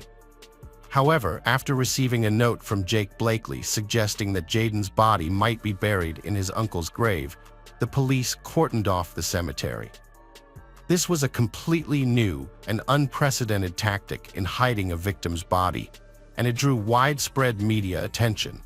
Ben and Jake Blakely's uncle had been buried in 2006, and the forensic team set up a tent in the cemetery to conduct their investigation. After some time, they made the grim discovery. Jaden's body was found in the grave, naked, with no clothes or jewelry present. This was the first time in the country that a victim's body had been hidden in an existing grave. An examination by forensic experts revealed that Jaden was beaten before her death, with evidence of strangulation and finger marks on her neck. The official cause of death was asphyxia, as determined by the pathologist. While in prison awaiting trial, Ben Blakely had a change of heart after speaking with the prison chaplain. He wrote a letter, along with his lawyer, admitting responsibility for Jaden's death. Ben claimed that the crime was not planned, stating that he pushed Jaden during an argument, causing her to fall from a nearby bridge. He attempted to revive her but was unsuccessful. Initially, he buried her body in one location, but later moved it to his uncle's grave in the cemetery.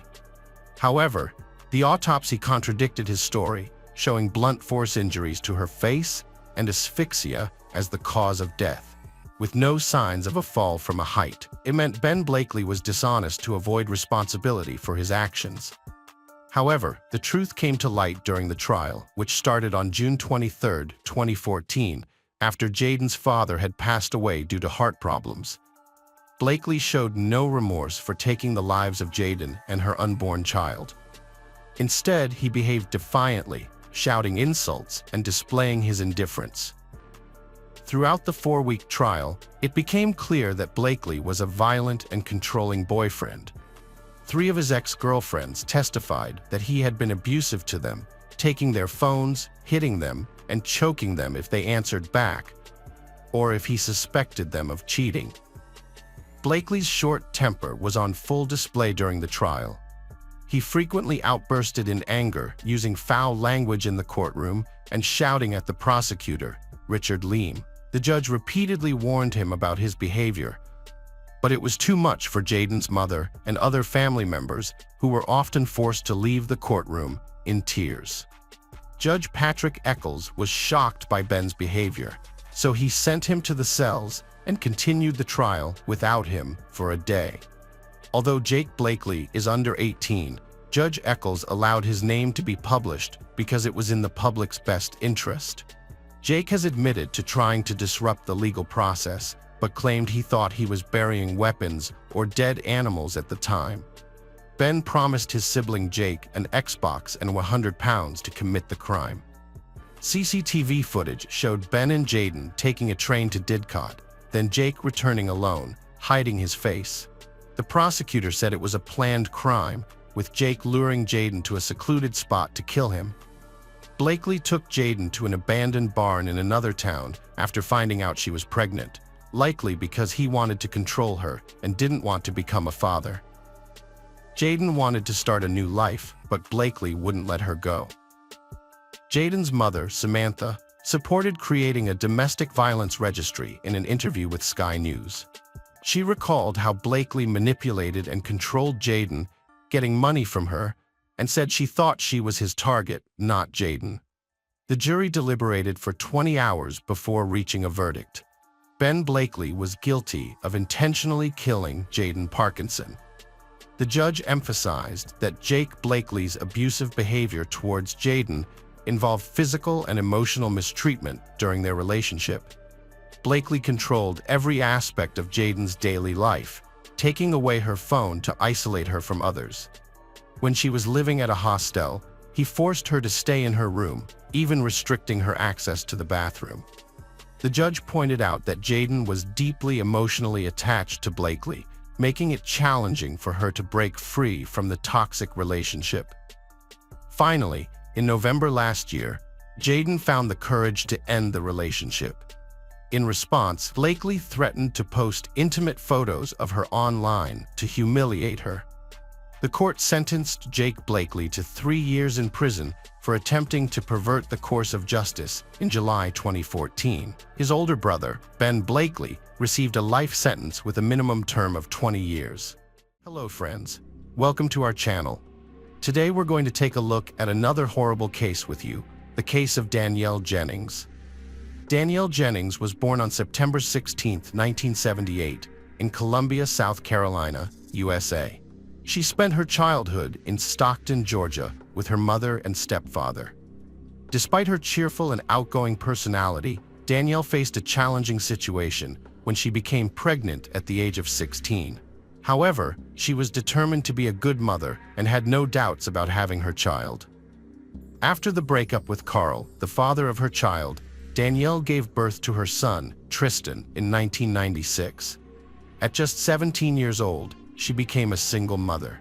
Despite the challenges, Danielle was determined to provide the best life for herself and her son. She eventually met Luis, a man who would become a father figure to Tristan. Danielle and Luis had known each other since they were teenagers and had been friends in the past. When they started dating, Danielle was happy to have found someone who could support her and her son. Luis took care of Danielle and Tristan, and she felt like her life was finally falling into place. They moved in together, and Danielle found a job at a landscaping company. She was proud of herself for taking this step and was glad to have found a sense of stability and security. In December 1998, Luis proposed to Danielle, and she happily accepted. At the time, Danielle's life was on the upswing. She had a wonderful son, was engaged to the man she loved, and had promising career prospects. However, her life was about to take a devastating turn. On March 15, 1999, Luis came home from work to find Danielle lifeless on their bed. Their son, Tristan, was at daycare that day. Luis immediately knew something was wrong based on the color of Danielle's skin. He called 911, and police arrived at their apartment in Norcross, Georgia. The initial information was that a woman had died and her fiancé had made the 911 call. This raised suspicions among investigators, as it is not uncommon for the partner to be involved in the death of their loved one. Luis reported the crime to the police at the apartment entrance, stating that the victim was 20-year-old Danielle Jennings. According to Luis, he found Danielle's body when he returned from work. She was lying face down on the bed, and when he turned her over, he discovered that she was dead. Luis immediately called 911. The police took Luis to the station for questioning, and investigators examined the crime scene. Danielle was lying on her back on the bed, fully dressed, with a ligature around her neck. The ligature was a stocking tied very tightly, indicating that the perpetrator left her no chance of survival. The stocking was tied at the back of Danielle's neck, suggesting that the perpetrator was behind her when she was strangled. The bed was disheveled, and one of the dresser drawers was open, possibly indicating that the perpetrator took the stocking from her drawer. Additionally, Danielle's purse had been rummaged through, with its contents dumped out. The police considered the possibility that the crime was a robbery that escalated into murder, but noted that valuable items such as cameras and jewelry remained untouched. The investigators considered the possibility that the perpetrator's goal was to steal from the apartment, but after encountering Danielle, decided to kill her to eliminate her as a witness. They also explored the possibility that the crime scene was staged, as the front door showed no signs of forced entry. After searching the surrounding area, they found no evidence. The sliding glass door leading to the backyard was locked and showed no signs of forced entry. Based on their findings, the investigators concluded that Danielle must have let the perpetrator involuntarily, or that the perpetrator had a key to the apartment. This led them to focus on Luis, Danielle's fiancé, as the main suspect during their questioning. Luis was very emotional about the situation, as romantic relationships can sometimes lead to intense anger and sad consequences. The interrogation began with questions about his whereabouts on the day of his fiancé's death. According to Luis, he spent the entire day at work, and the last time he saw Danielle was was when he left for work in the morning. They both left the apartment at 6:45 a.m., but Danielle returned to get something.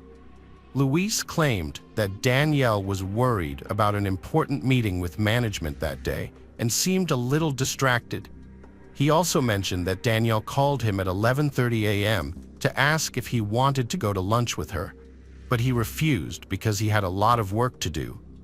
Luis tried to contact Danielle later that day, but she wasn't answering. He called her colleagues and learned that she had gone out for lunch but never returned.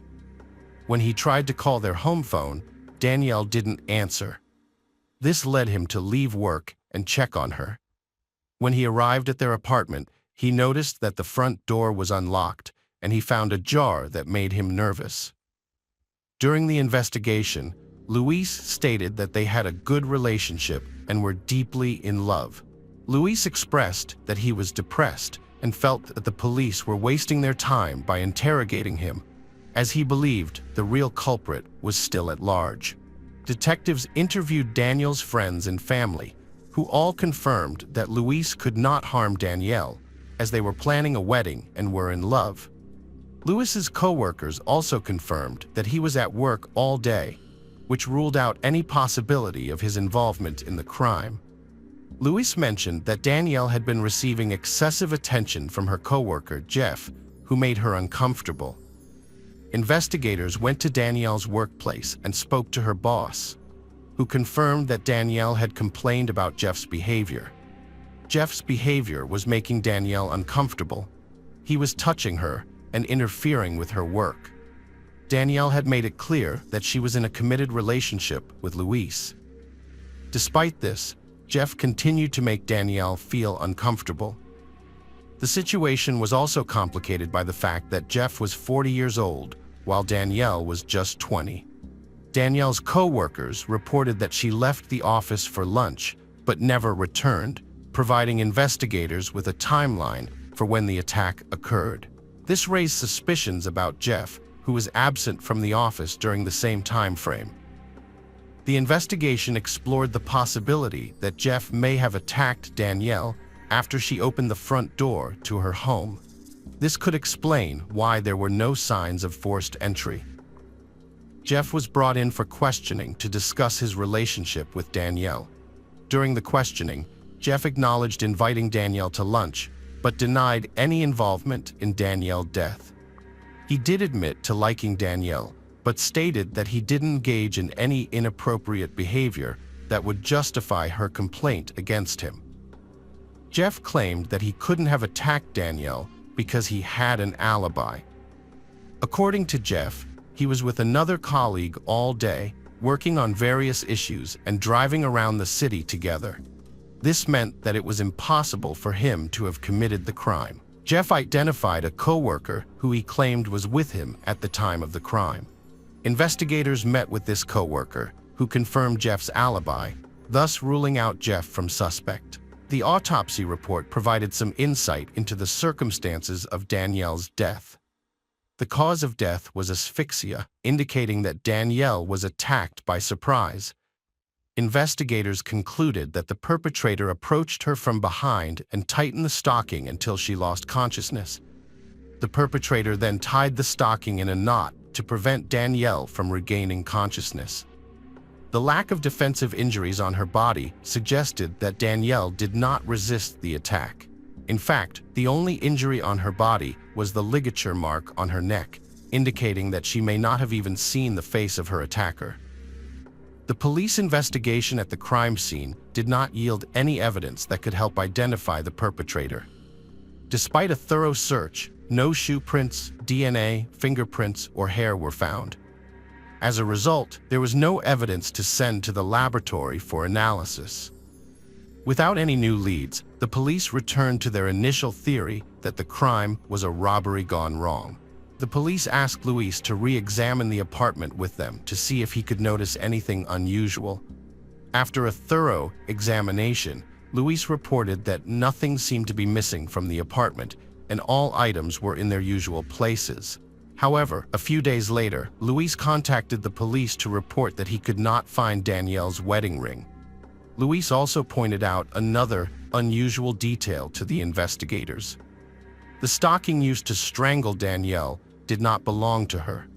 According to Luis, Danielle did not wear stockings, which suggested that the perpetrator had brought the stocking with them. One of her friends mentioned her ex-boyfriend Eddie, whom she started dating while pregnant. Eddie was known for his violent behavior, and as the relationship progressed, he became increasingly controlling and domineering. He eventually forbade her to see her friends and family. The relationship with Eddie continued to deteriorate after Danielle gave birth to her son. Things took a turn for the worse when Eddie started using illegal substances, and Danielle decided to end the relationship. Danielle attempted to start anew after leaving Eddie, but he refused to accept the end of their relationship. His behavior became increasingly unpredictable, prompting Danielle to obtain a restraining order against him. However, Eddie repeatedly disregarded the order. Eddie's actions escalated, with him frequently calling Danielle, parking near her home, and even appearing at her workplace.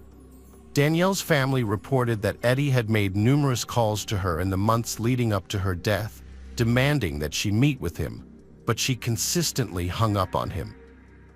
Detectives identified Eddie as a prime suspect and brought him in for questioning. He was hostile and resistant to cooperating with the police. When discussing Danielle, his demeanor became visibly agitated. During the interrogation, Eddie's account of his relationship with Danielle contradicted the statements made by her family members. He claimed to have never been violent towards her and denied any involvement in her death, stating that he had not spoken to her in over a year. The investigators suspected that Eddie was lying to them. To verify his alibi, they checked Danielle's phone call history and discovered that Eddie had been in contact with her in the months leading up to her death. The police needed to confirm Eddie's whereabouts at the time of the attack. Eddie claimed to have been working out of state as a tow truck driver at the time of Danielle's death. He stated that he was miles away from the Ashley Lakes apartments where Danielle lived. His employer corroborated Eddie's story, providing receipts from a motel and gas stations that suggested Eddie was indeed out of state. However, 3 days after Danielle's death, the police received a new lead that changed the direction of the investigation. During an interview with residents of Ashley Lakes apartments, a woman shared a disturbing incident that had occurred a week before Danielle's death. She reported that she had been awoken by a knock on her door, but when she looked through the peephole, no one was there. She returned to bed, but a minute later, she heard her front door slam shut. She reported an incident where a maintenance man entered her apartment without permission. She stated that he was looking at her rather than performing his job, which made her feel uncomfortable. This incident led to an investigation, and the woman provided a description of the man to the police. Further investigation revealed that another woman had reported a similar incident, where a man entered her apartment claiming to need to change light bulbs, despite her apartment not needing any new bulbs. The man made a statement suggesting that he might be in the wrong apartment and then left. The management of Ashley Lakes Apartments provided investigators with a list of maintenance specialists working at the complex, and only one matched the description given by the two women. This individual was identified as Calvin Oliver, a 42-year-old maintenance worker who started working at the complex in September 1998. When shown his photo, both women identified Oliver as the man who entered their apartments without permission. The investigation also revealed that Oliver had been working at the complex when a string of incidents involving stolen items occurred, including missing cash, checks, jewelry, and computers. As the investigation continued, detectives searched for potential connections between Calvin Oliver and Danielle Jennings. They discovered that Oliver had performed work in Jennings' apartment just a couple of weeks before her death. This revelation made Oliver a key person of interest in the investigation. Oliver likely knew that Danielle and her fiancé Luis would be at work during the day, allowing him to enter their apartment without raising suspicion using his master key. It's possible that Danielle returned home for lunch while Oliver was already inside. Calvin Oliver was brought in for questioning by investigators. Initially, they asked him about the thefts that some Ashley Lakes Apartments residents had reported. He denied any involvement. When questioned about Danielle Jennings, Oliver claimed he had heard about what happened to her but didn't know her personally. He admitted to doing work in her apartment, but the police lacked concrete evidence linking him to the crime. Just before releasing Oliver from the police station, investigators decided to run a database check on him. The results were shocking. Oliver had an outstanding warrant in another jurisdiction for failing to appear on a burglary charge related to the theft of personal checks. Oliver had a significant criminal history, with convictions dating back to 1974, including residential burglaries, armed robbery, and sexual assault. He spent most of his life in prison, which raises the question of how he was able to get a job at Ashley Lakes Apartments. This is relevant because if Oliver was in Danielle's apartment when she came in, he had a motive to hurt her to avoid going back to prison. The police detained Oliver due to an active warrant for his arrest, which gave them time to investigate his involvement in Danielle's death. As part of their investigation into the thefts at Ashley Lakes Apartments, the police obtained a search warrant for Oliver's apartment. There, they found stolen belongings from other residents, as well as Danielle's wedding ring, which linked Oliver to her death. 9 days after Danielle's death, Calvin Oliver was charged with first-degree felony and burglary. After his false statement was exposed, Oliver refused to answer any more questions and chose to remain silent. During the trial, the prosecution presented a different scenario. Oliver killed Danielle after she caught him stealing at her apartment on March 14th, as she unexpectedly returned home from work. The trial lasted 5 days, and the jury delivered a guilty verdict on October 13, 2000. The court sentenced Oliver to life in prison for the murder of Danielle Jennings and an additional 20 years for stealing her wedding ring. As a result, Danielle's mother and stepfather, Sherry and Philip Jennings, gained custody of her son, Tristan. Ashley Lakes Apartments was aware of Oliver's troubled past, but failed to conduct a background check on him. This lack of oversight allowed Oliver, who had spent most of his life in prison, to reside in the same apartment complex as Danielle. Danielle's family sued Ashley Lakes Apartments after a series of thefts, and the murder went unreported by management. They claimed negligent hiring, inadequate security, and death. The jury returned a verdict of over $13 million, plus $2.5 million in punitive damages initially, later reduced to $250,000. Hello friends, welcome to our channel. Today we're going to take a look at another horrible case with you. The case of Christina Ann and Thompson Harris. Christina Ann Thompson, 30, and Jason Thomas Harris, 40, had been married since 2003 after dating for about 5 years. They had their first child in 2009, and their lives changed significantly. Despite the challenges of everyday life, they seemed happy with their new life as parents. Christina took care of their child and the household, while Jason worked at a plastics factory. As their child grew up, Christina had the opportunity to contribute to the family budget by getting a job. However, in May 2014, she had to take maternity leave as she was expecting her second child. On September 29, 2014, Jason left for work and exchanged a few words with Christina, who was not feeling well due to a cold. Despite her poor health, she assured Jason that she was okay. A few hours later, Jason called his wife to check on her, but she didn't answer the phone. This sparked worry in Jason, as he couldn't understand why Christina wasn't answering his calls. Jason couldn't reach Christina, so he asked a neighbor to check on her. He told the neighbor that Christina was sick and wasn't answering her phone. The neighbor went to the house, knocked on the door, and called out to Christina, but no one answered.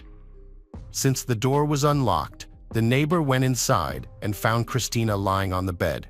She couldn't wake Christina up, so she called 911 and then got a neighbor who was a registered nurse to help.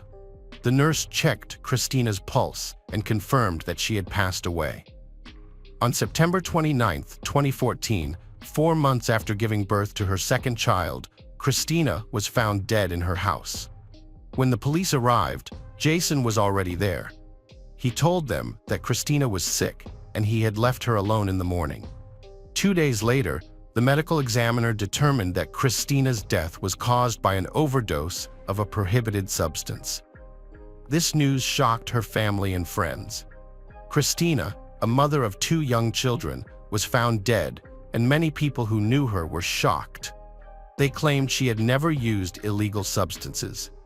Her mother, Kathy May, reported to the police that Christina was fine when she saw her the day before her death, contradicting her husband Jason's statement that Christina was struggling with a cold. Kathy May also revealed that Christina described her marriage to Jason as complicated.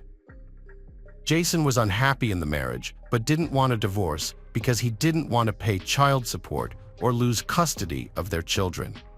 The neighbors who had discovered Christina's body shared some information with the police. Apparently, Jason told them that on the evening before Christina's death, he made her cereal with milk, and while eating, she lost consciousness and dropped the plate.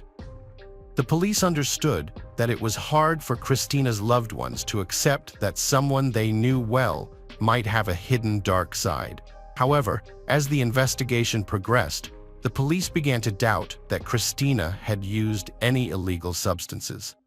Christina's family refused to give up, and they didn't believe the story. Christina's family, particularly her mother and sisters, urged the police to test her breast milk for evidence. Initially, the police delayed this request for 48 hours, but the family's persistence eventually led them to comply. This marked the first time in Michigan's history that breast milk was used as evidence in a case. Tests conducted at her workplace and the hospital where she gave birth to her second child came back negative for prohibited substances. At the time of her death, her second child was just 4 months old, and Christina was still breastfeeding both children. According to her husband, Harris, and her mother, Christina was meticulous about what she consumed because she was breastfeeding and wanted to ensure her baby's health and safety. Christina had been pumping and storing her breast milk in a freezer, with some of the frozen milk stored at her mother's house. Investigators tested 3 bags of breast milk for prohibited substances, using the dates on the bags to determine which ones were frozen before her death. The results showed no traces of banned substances in any of the milk samples. This finding suggested that Christina had not taken the substance that caused her death. Only one person, Jason's sister, had claimed that Christina had used banned substances. This statement led investigators to take a closer look at Jason and consider the possibility that Christina's death was intentional. The investigation was slow, and it's unclear how it would have progressed without the active involvement of Christina's family. Her mother, Kathy May, kept in close contact with the Davidson police, reminding them about her daughter's case. In August 2016, almost 2 years after Christina's death, Kathy May was able to get the Davidson police to turn the case over to the Michigan State Police. With new investigators on the case, the story began to unfold, revealing more information about Jason Harris's behavior before and after his wife's death. Harris was involved in multiple extramarital affairs, and Christina was aware of these infidelities. She had confided in family members and co-workers about the situation, including the fact that Harris was texting another woman while she was in the hospital giving birth to their youngest child. Christina had expressed concerns about her safety, telling a co-worker that if she died, Harris would be the one responsible. When asked if she was serious, she confirmed that she was. Harris had made public statements that questioned the paternity of their second child and had complained about Christina's behavior after giving birth, saying she was depressed and refusing to work.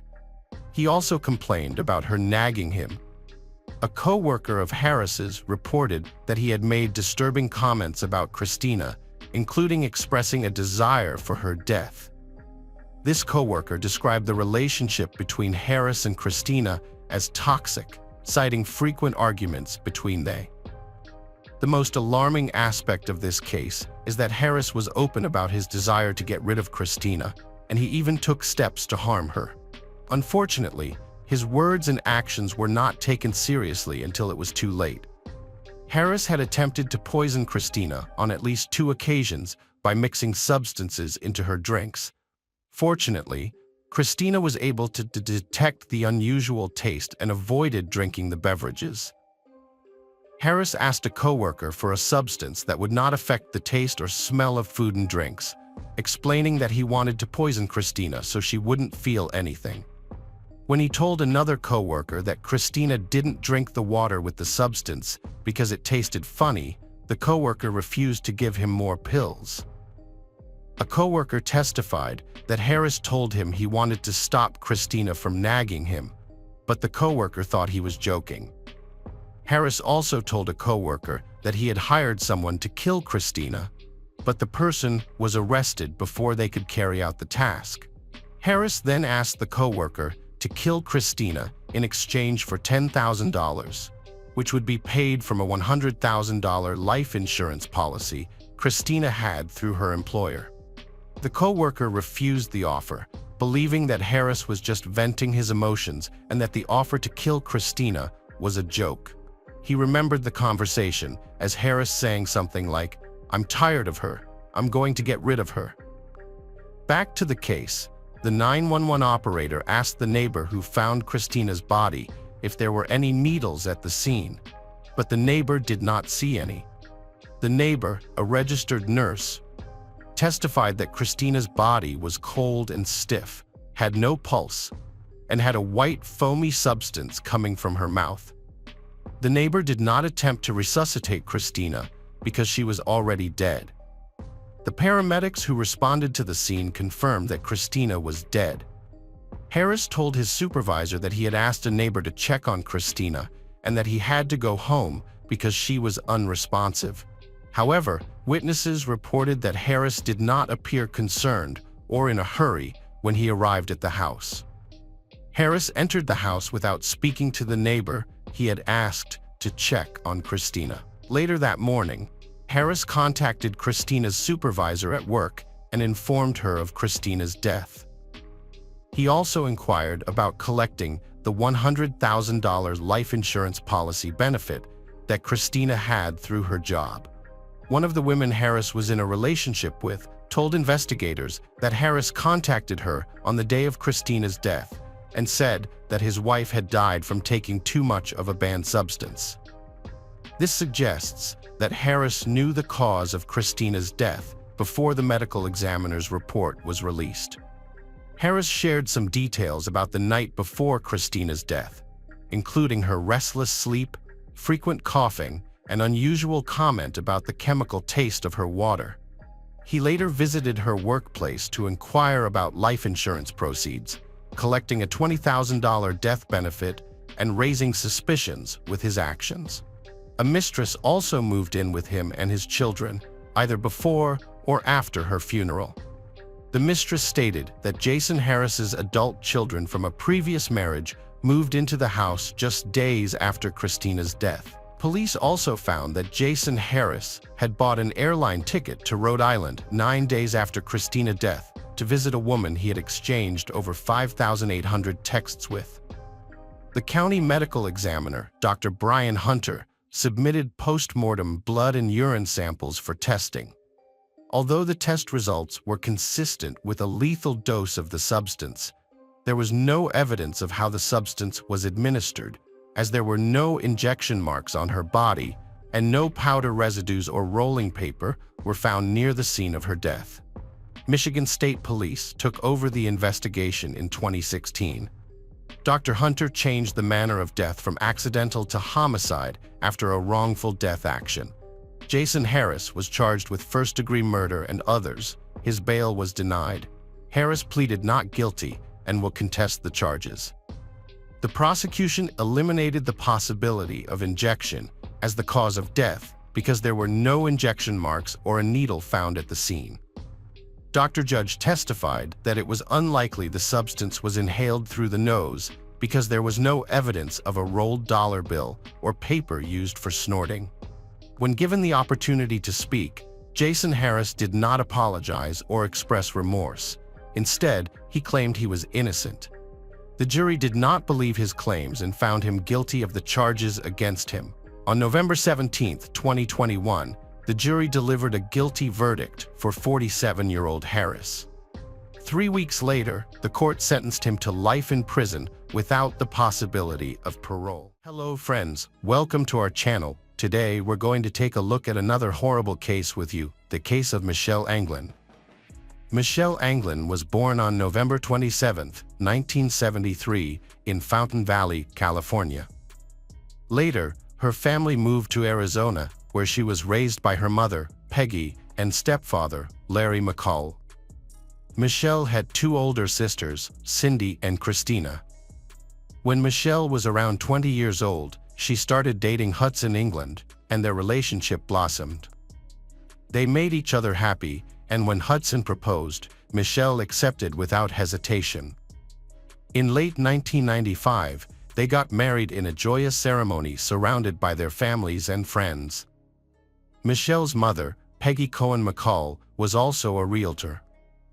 According to Michelle's mother, it was she who inspired Michelle to enter the real estate industry.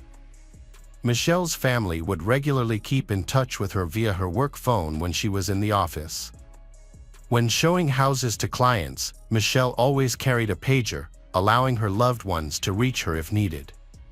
However, on February 9, 1996, Michelle did not respond to calls and messages from her family. She would usually inform someone about her plans to show a house to a potential buyer. The job of a realtor can be fraught with risk, often exceeding that of other professions. This is due in part to the nature of their work, which often involves working alone and visiting isolated locations to show properties. Predators often target realtors, luring them to empty homes with false intentions, such as feigning interest in buying a house. Once the realtor is alone and vulnerable, the predator can take advantage of the situation. Concern for this inherent danger led Michelle's family to become worried when they couldn't contact her during the day. Michelle's sister Cindy sought assistance from her boyfriend, a member of the Phoenix Police, who offered to perform a welfare check on Michelle. When he visited her workplace, he discovered Michelle's parked car, which seemed undisturbed. When Cindy's boyfriend entered the office, he found the lights on and music playing. However, a closer look revealed that Michelle's personal belongings, including her purse and pager, were still on a table in the unlocked office. This raised questions about why she had left in such a hurry, abandoning her belongings behind. That evening, Michelle's family filed a missing persons report with the police. Earlier that day, Michelle had an appointment with a potential buyer to show them 3 houses near her office. Since the houses were close to her office, she decided not to use her car. When the police arrived, they inspected Michelle's office and then visited the 3 houses she might have shown the buyer. During their initial search, they found 3 pink buttons in the master closet on the 2nd floor of one of the houses. They also noticed that 2 candles in the master bathroom had been knocked over, one into each sink, but everything else seemed undisturbed. Cindy's boyfriend asked her about Michelle's outfit, as police found buttons they suspected belonged to her. Cindy couldn't recall. A search of the houses, especially where the buttons were found, led to a tragic discovery that Michelle's body under the master bed. Investigation revealed seminal fluid, broken candlesticks, Michelle's clothes, and paint and plaster chips under the bed and in the bathroom. The forensic examination found no evidence of forced intimate contact before Michelle's death. However, it suggested the perpetrator intended to do so, undressing Michelle despite her resistance. Bruises on her neck indicated she was strangled while fighting back. The violent confrontation occurred in the master closet and bath, as shown by scattered buttons, seminal fluid, damaged candles, and broken ceramic chips. During the attack, Michelle's clothing was torn off, as evident by her tattered and interwoven clothes. Her body showed multiple signs of the intense struggle, numerous bruises and abrasions on her body, defensive wounds on her hands and wrists. Michelle's desperate fight to defend herself against her assailant ultimately proved futile. After her daughter's death, Peggy spoke out about the safety concerns facing women who work alone, including real estate agents in model homes and open houses. As a result of her vocal advocacy, Peggy claims to have been fired from her job. The police's first lead in the investigation was Michelle's husband, Hudson England. It's standard procedure for law enforcement to initially investigate family members to determine if they were involved in the crime. Michelle's family, however, did not suspect Hudson, as they were a happy couple who had married just 4 months prior to her death. Nevertheless, the investigators decided to look into Hudson's alibi. When questioned by the police, Hudson appeared genuinely distraught over Michelle's death. He claimed to have spent the day visiting several car dealerships in search of a family vehicle, as they were planning to start a family. The police verified his alibi and found it to be true, ultimately ruling him out as a suspect. During the investigation, he stated that he had no idea who would want to harm Michelle and speculated that she was likely attacked by someone she was showing a house to. To further investigate, the police reviewed Michelle's phone records and discovered that on February 9th, between 3:45 and 4:15 p.m., she was on a call with a fellow sales agent. Michelle abruptly ended the call, stating that a potential buyer had arrived at the subdivision. The fellow agent attempted to call Michelle back between 4:30 and 5 p.m., but the calls went unanswered. This information allowed detectives to narrow down the time frame of the attack, but they still needed to identify the person Michelle was supposed to meet. Unfortunately, Michelle had not mentioned the potential buyer's name during the phone conversation, nor had she written it in her work notes, leaving the police without any immediate leads on the identity of the mysterious individual. The police investigation into the attack on Michelle involved interviewing people who lived in the area where the incident occurred. One resident, who happened to be returning home from work between 4 o'clock and 4:45 p.m. on February 9th, reported seeing a white man coming down the steps of one of the 3 houses for sale in the neighborhood. This witness also noticed a black, full-sized, older model Chevrolet pickup truck with California license plates parked in the lot of the house. Additionally, several potential buyers who visited the subdivision that day between 4 o'clock and 4:30 p.m. reported seeing a man walking from the direction of the second and third model homes. They also observed that candlesticks in the master bathroom of the third model home had been knocked over into the sinks. Kim Ramos, a young real estate sales associate from a nearby subdivision, contacted the police after hearing the news. She reported that on February 9th, the same day Michelle's body was found at around 2 p.m., she had met with a potential buyer who drove an old black Chevrolet pickup truck. Kim found it suspicious that he was interested in a $500,000 house, but drove a vehicle that suggested a more modest lifestyle. When Kim accompanied he to a 2-story house, supposedly to answer his questions, she became uneasy. He stood too close to her and casually touched her hand several times, making her wary. After spending only a brief time with him, Kim returned to the sales office, feeling that his questions about the house, such as the type of flooring and the possibility of adding a 4th bedroom, seemed unnecessary and even foolish. Ms. Ramos played a crucial role in the investigation by asking the suspicious client to fill out a guest registration card, which he reluctantly completed. The client, who claimed to be James Adams, provided his real home address and phone number. When police visited the address, they spotted a black Chevrolet pickup truck with California license plates parked outside. The truck was registered to 32-year-old James Van Adams, who was not at home at the time. Police took photos of the truck and showed them to Kim, who confirmed that it was the same vehicle driven by the suspicious client she had met just hours before Michelle's death. Further investigation into James Van Adams' background revealed that Adams was a 32-year-old man who was currently separated from his wife and had a child.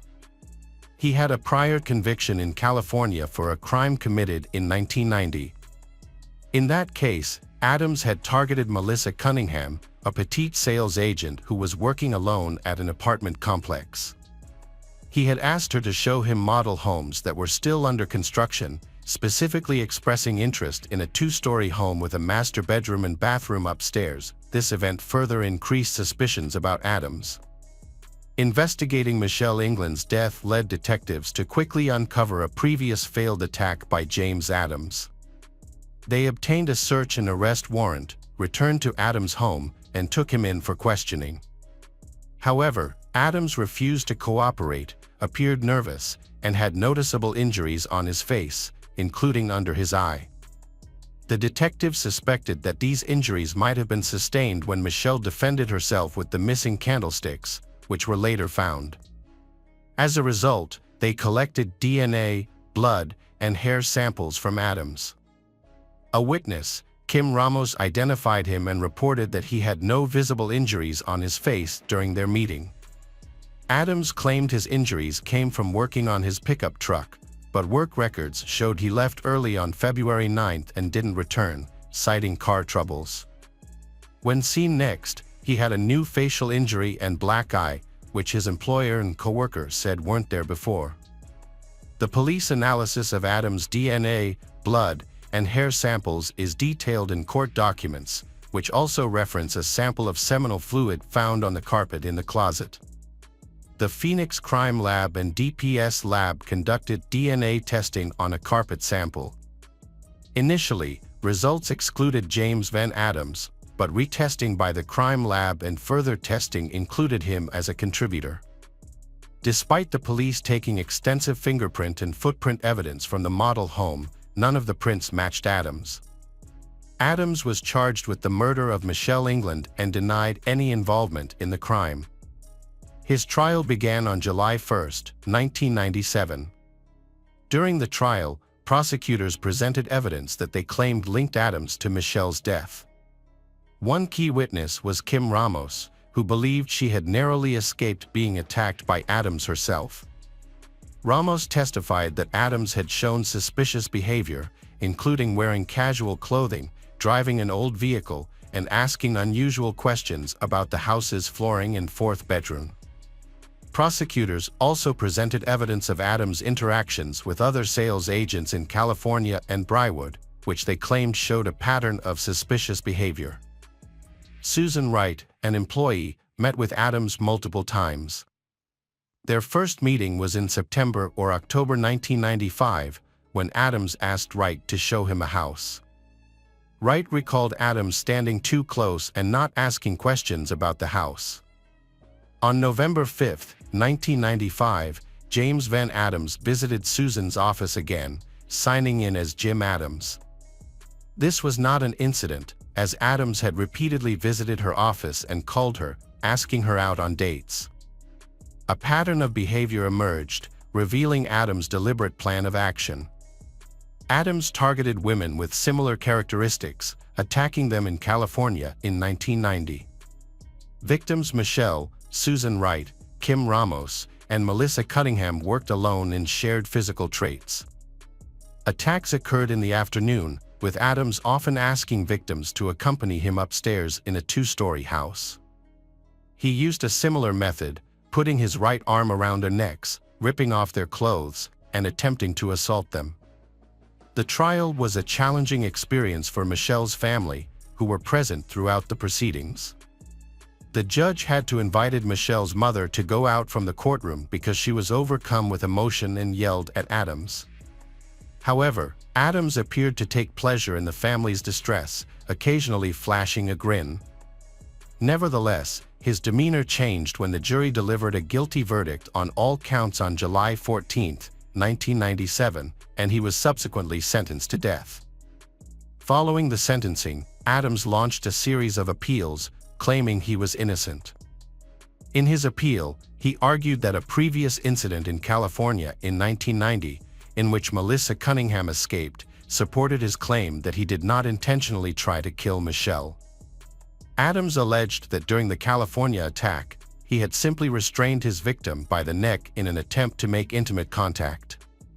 He insisted that this incident demonstrated that he did not plan to kill Michelle, and the jury should have considered this when reaching their verdict. James Van Adams' attempts to appeal his death sentence were denied, and on March 14, 2005, he took his own life while in prison. An autopsy revealed that the cause of death was asphyxia, consistent with suicide. The news of his death brought relief to the family of Michelle. Welcome back, detectives. Let's dive into another horrible case. The case of Julie Minogue. Julie Minogue was born on July 19, 1982, in Goshen, New York, a charming town where she was raised by her loving parents, Gerald Minogue and Sandra Barish Doper. She grew up with a sister, Allison Barati Corcoran, and a brother, Peter Gerald Minogue. Throughout her school years, Julie excelled academically at Monroe Woodbury schools, ultimately graduating from Monroe Woodbury High School. She continued her education at Orange County Community College, expanding her knowledge and embracing new experiences. After completing her education, Julie Minogue became a dedicated medical assistant at Coastal Obstetrics and Gynecology in Connecticut. Julie prioritized an active lifestyle, enjoying running and walking to stay energized. She had two sons, Nicholas Keith Turner and Sean Michael Turner. Although the details about her marriage and husband are unknown, she has a strong bond between her and her sons. Julie Minogue found love again in 2017 with Ewan Anthony DeWitt from Roxbury. Together, they welcomed a son, Luke Anthony Minogue, in 2019. However, their relationship eventually fell apart, causing them to divorce. In 2021, she moved into an apartment on Salem Walk in Milford with her sons, putting their happiness first. By 2022, Julie's eldest son, Nicholas, was 21 and had bravely served in the Coast Guard. Her middle son, Sean, was a 17-year-old high school senior. Luke, her youngest son with Ewan, was 3 years old and brought joy to their household. Julie was 40, and life seemed to be going well for her and her 3 boys. However, tragedy struck her family. On the night of December 6, 2022, 17-year-old Sean Minogue was awoken by terrifying screams. At first, he thought the noise was an echo from the neighbor's house, but the crying became louder. Realizing something was terribly wrong, Sean rushed downstairs, concerned for his mother's safety. As he descended into the darkness, he caught a man wielding an axe. And his mother lying on the floor, covered in blood. Amidst the chaos, Sean heard the haunting words, "You didn't believe me," echoing in his mind. Sean quickly ran upstairs, locked his door, and called 911 to report the incident. He placed a chair behind the locked door and opened his window to seek help. Shortly after, he could hear the sound of sirens and people approaching. When he heard the police voice, he mistakenly thought there was an intruder, so he jumped out the window. The officers found the frightened teenager and ensured his safety. Meanwhile, police officers entered the kitchen and discovered Julie Minogue lying on the floor in a pool of blood. Her face and skull had severe cuts. A large axe was found on the stove, indicating the severity of the crime. In the living room, Julie's 3-year-old son Luke was found sitting on the couch, seemingly in shock. He was unresponsive, neither crying nor speaking. An officer stayed with Luke and provided comfort until more police officers arrived at the scene. Following Julie's tragic death, her body was taken to the medical examiner's office for a thorough examination. After a meticulous autopsy, the medical examiner determined that the cause of her death was the severe chopped wounds and impact injuries to her head, torso, and extremities. The detailed findings have provided vital evidence about the attack and the cause of her death. As the police took custody of the evidence they found on the gas stove, they conducted a thorough search of the area to look for any potential evidence that could lead them to the perpetrator. They searched every inch of the house, examining each room for any clues that could shed light on the crime. The investigation attracted the attention of concerned neighbors who gathered nearby. They was eager to support the investigation in any way they could. A neighbor gave evidence with camera footage from outside his home at the Longmeadow complex. Police have investigated the footage, hoping it will provide vital clues. As they watched, they witnessed a person walking with an axe, closely matching the description Sean had provided. The police then began searching for the identity of the man with the axe. On December 6, 2022, a major breakthrough occurred when a woman called the police to report a phone call she received from her son. With a shaky voice, she shared the shocking revelation that her son had just told her that he had killed his girlfriend. The seriousness of her words prompted an immediate response from law enforcement.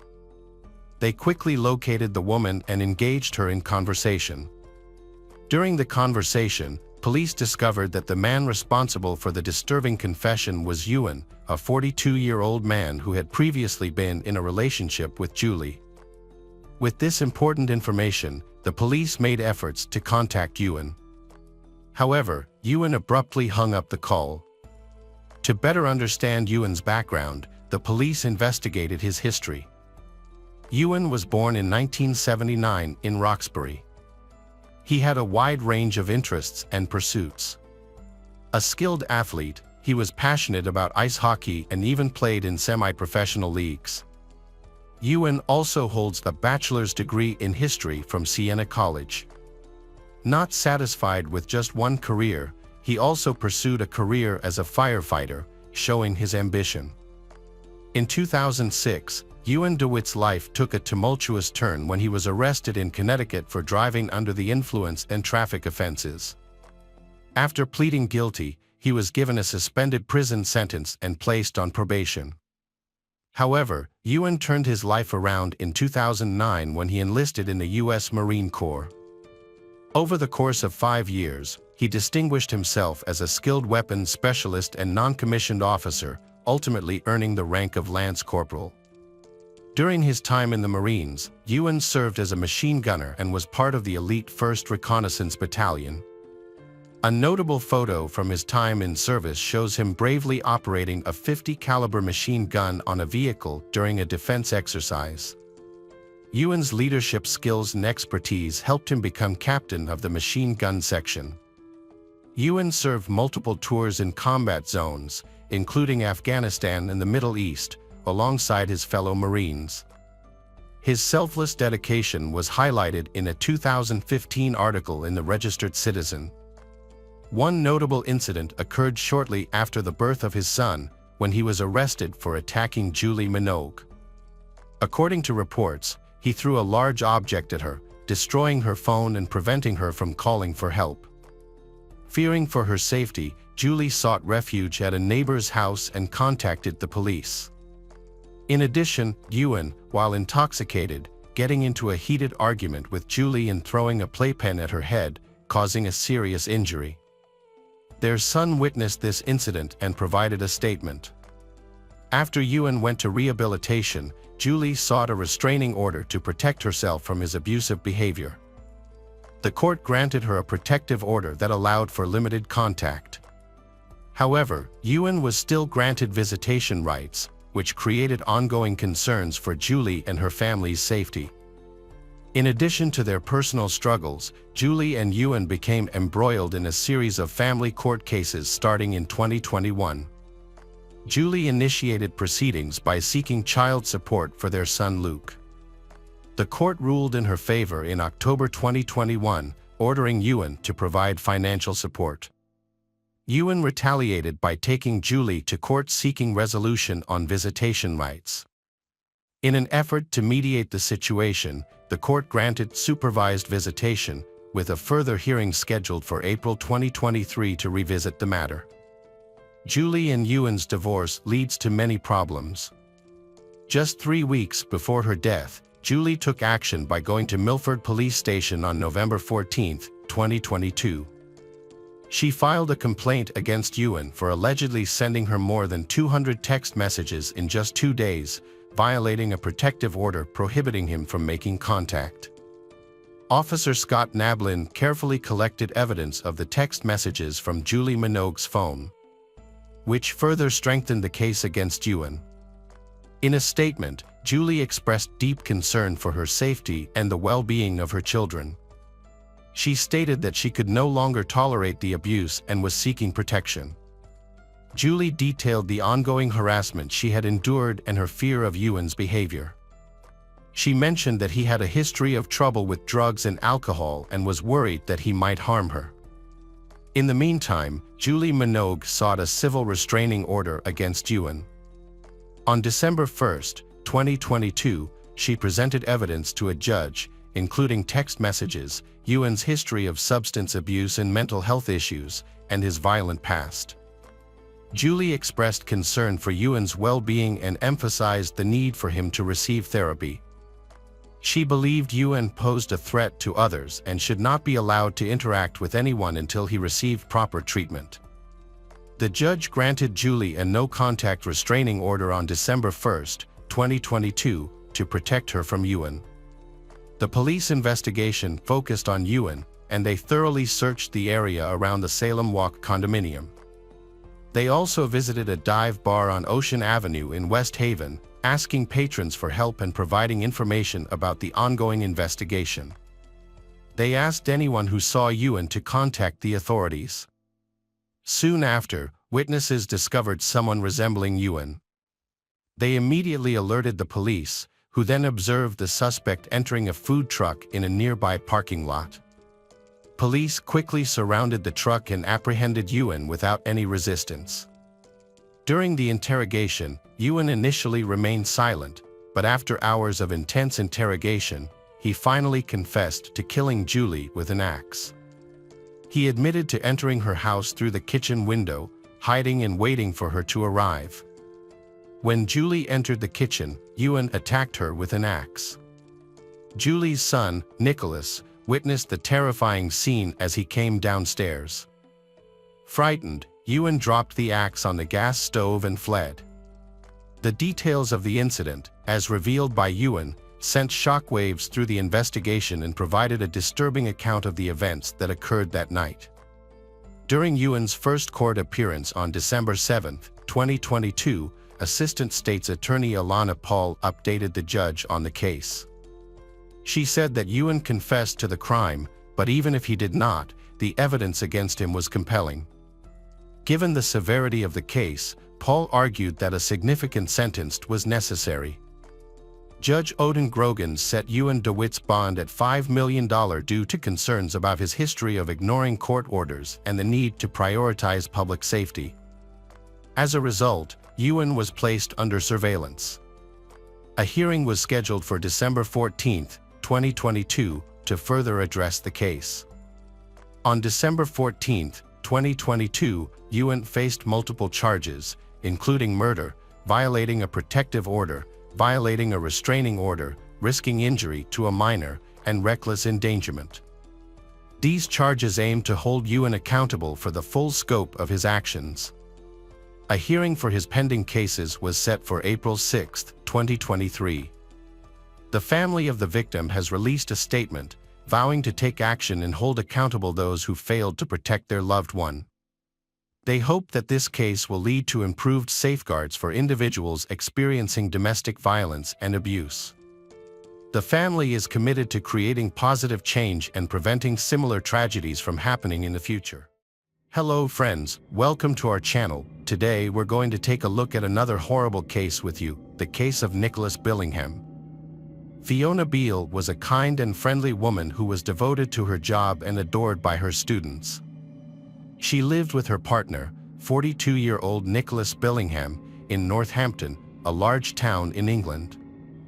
Fiona and Nicholas had been together for 17 years and, like many couples, they experienced their share of highs and lows.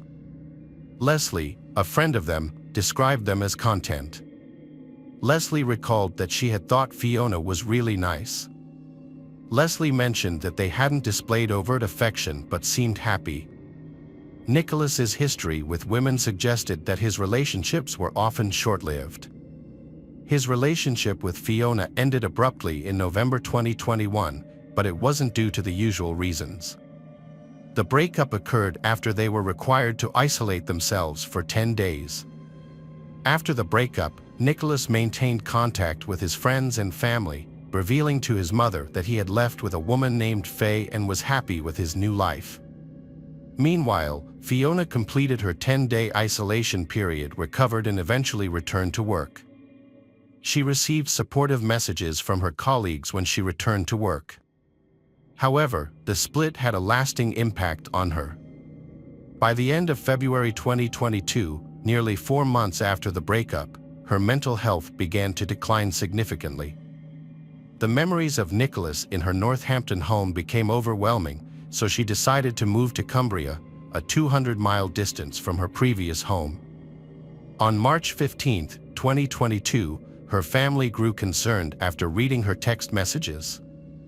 Their worry prompted them to contact the police.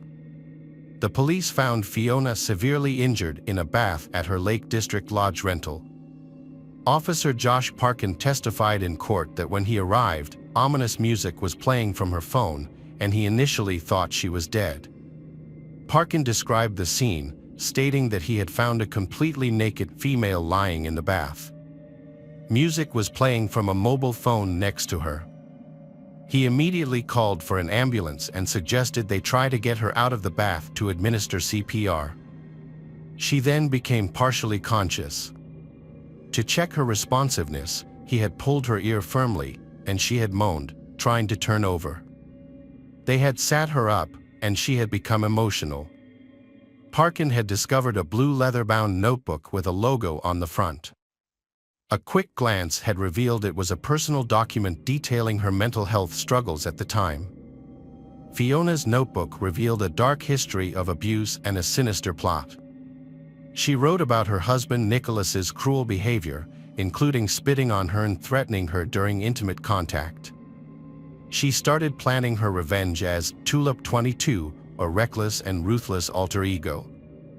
Fiona described how she planned and executed the murder, using a knife and an eye mask to carry out the crime.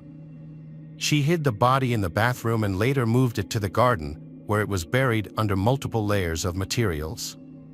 The police initially dismissed Fiona's notebook as ramblings, but upon re-examining it, they found disturbing details that led them to investigate further.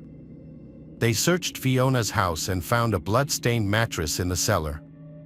On March 19th, forensic officers and a cadaver dog discovered Nicholas's remains in the garden, wrapped in carpet and buried under various materials.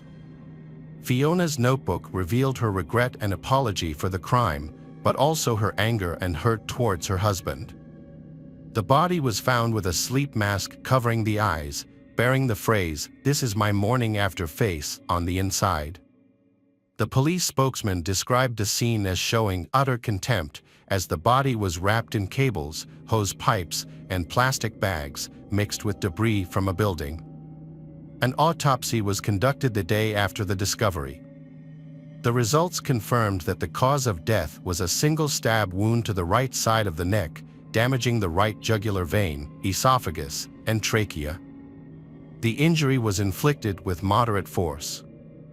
Following the investigation, police arrested Fiona Beale on March 22, 2022, charging her with the murder of Nicholas Billingham.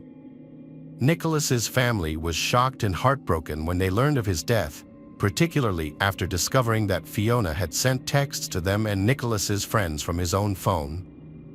Following the police investigation into Nicholas' death on November 1, 2021, it was discovered that Fiona attempted to cover her tracks in the days that followed. As part of her plan, Fiona claimed to infection, which would have given her a 10-day period of isolation, during which she would not be disturbed. Fiona's actions during this 10-day period were inconsistent with the severe symptoms she claimed to be experiencing due to the infection. On November 2, with Fiona using Nicholas's Amazon account, and later her own, to purchase various cleaning supplies, including products for Venetian blinds, a new mop and bucket, heavy-duty trash bags, a new mattress, bedding, clothing, wall art, and mirrors. Later that day, Fiona made changes to her order, adding 3 rolls of duct tape to a delivery that already included multiple cleaning products. She also made a separate purchase at 2:19 p.m., buying heavy-duty gardening gloves, a stainless steel digging spade, and a garden incinerator. These items would later be used to dispose of a body. Nearly 2 weeks after Nicholas's death, Fiona went shopping again. On November 13th, supermarket cameras caught her buying various items, including building materials that she would later use to construct a grave. The police released the CCTV footage of this shopping trip. Fiona also impersonated Nicholas by sending texts to his family and friends for several months. She even invited Nicholas's mother to visit her at home. Nicholas's mother, Miss Valentine, reported that Fiona had invited her over for a Christmas drink on December 23, 2021. Unbeknownst to Miss Valentine, her son's body was buried in Fiona's back garden at the time. Fiona Beale appeared to be living a normal life, showing no signs of depression or trauma after the incident. During the trial, Fiona initially denied any wrongdoing but later admitted to taking Nicholas's life, claiming it was an involuntary act.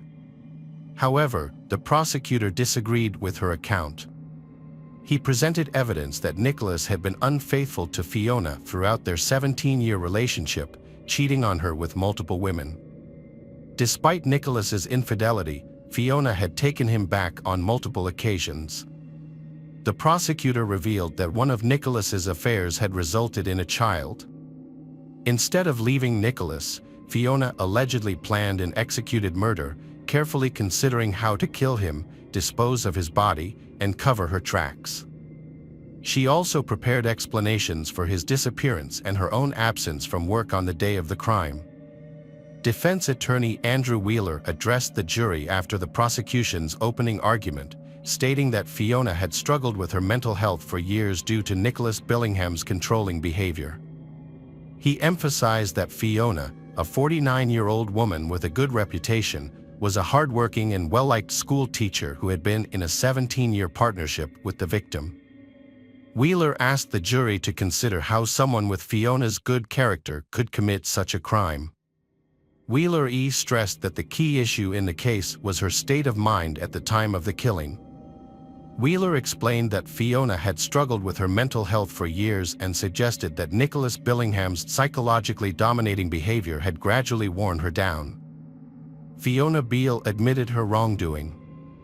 She then shared details about her personal life and relationship with Nicholas at Northampton Crown Court.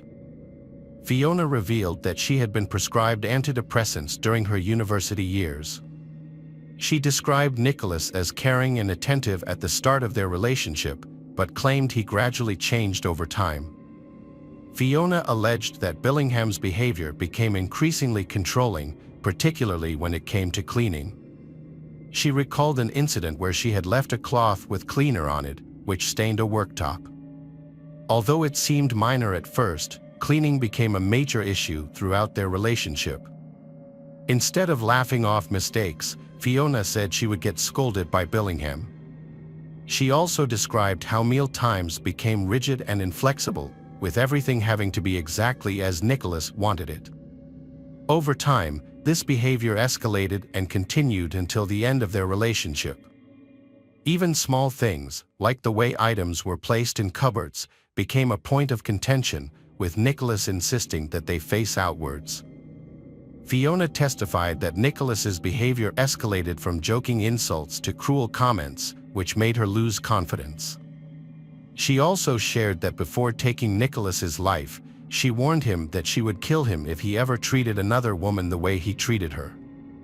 The judge stated that considering the severity of the crime, he sentenced Fiona to a minimum of 20. Hello friends, welcome to our channel. Today we're going to take a look at another horrible case with you, the case of Heather Jackson. Heather Jackson was 23 years old in 2012, and her life was a challenge. She had recently separated from her husband, Wayne, and they were in the process of getting a divorce. They had 2 young children, 3-year-old Selena and 1-year-old Wayne Jr. Despite the difficulties they faced as parents, Heather was determined to provide a happy life for her kids. She had found a new home on a quiet street near Lake Erie, which brought her some sense of relief. Heather and Wayne had been high school sweethearts, but their marriage had fallen apart. On September 8, 2012, Heather's friend Danielle Sorrell arrived at her house at 2:30 p.m. for a prearranged meeting. However, when Danielle knocked on the door, no one answered. She checked all the doors, but they were locked, leaving her wondering what was going on. Danielle was puzzled that Heather and her kids weren't at home despite their planned meeting. Even if Heather had changed her plans, she would have alerted Danielle. So, Danielle called Heather's mom, Jody, who was very close to her daughter and spoke with her daily. However, Jody couldn't reach Heather that day either. Danielle then contacted all of Heather's friends, but none of them knew her whereabouts. Her concern grew when she spotted Selena's pacifier on the porch. Danielle knew Heather would never leave the house without the pacifier, so something was off. Hours passed, but Heather still hadn't contacted her mom. Jody's unease called the police to request a check. The officers arrived, knocked on the door, and got no response. They circled the house, peeking through the windows, but saw nothing suspicious. Since they found no signs of forced entry or foul play, they couldn't enter the house without a warrant and left. At approximately 7:30 p.m., Heather's friends, Thomas Hansen and Dan Reiner, arrived at her house after discovering she was missing. When no one answered the front door, Reiner proceeded to the back porch, forced the door open, and entered the home. Inside, they found Heather's naked body in the bedroom and immediately called 911. Sergeant Eric Gray Bill, a Sandusky police officer, responded to the scene and entered the house. He discovered Heather's body lodged between the box spring and mattress in her bedroom, with a ligature around her neck. The TV was still on, but the children were nowhere to be found. Their room was empty. During their search of the house, the officers noticed a utility closet door that they had not yet checked. When Sergeant Bill opened the door, he found stacked boxes with objects behind them. Behind the boxes, he discovered the lifeless bodies of Heather's children. The police immediately secured the crime scene. The officers were deeply shaken by the discovery, having never encountered a crime of such magnitude before. Heather's family and friends were even more devastated after the forensic examination results were revealed. According to court documents, Dr. Diana Scala Barnett, the deputy coroner for Lucas County, performed the autopsies on the 3 victims.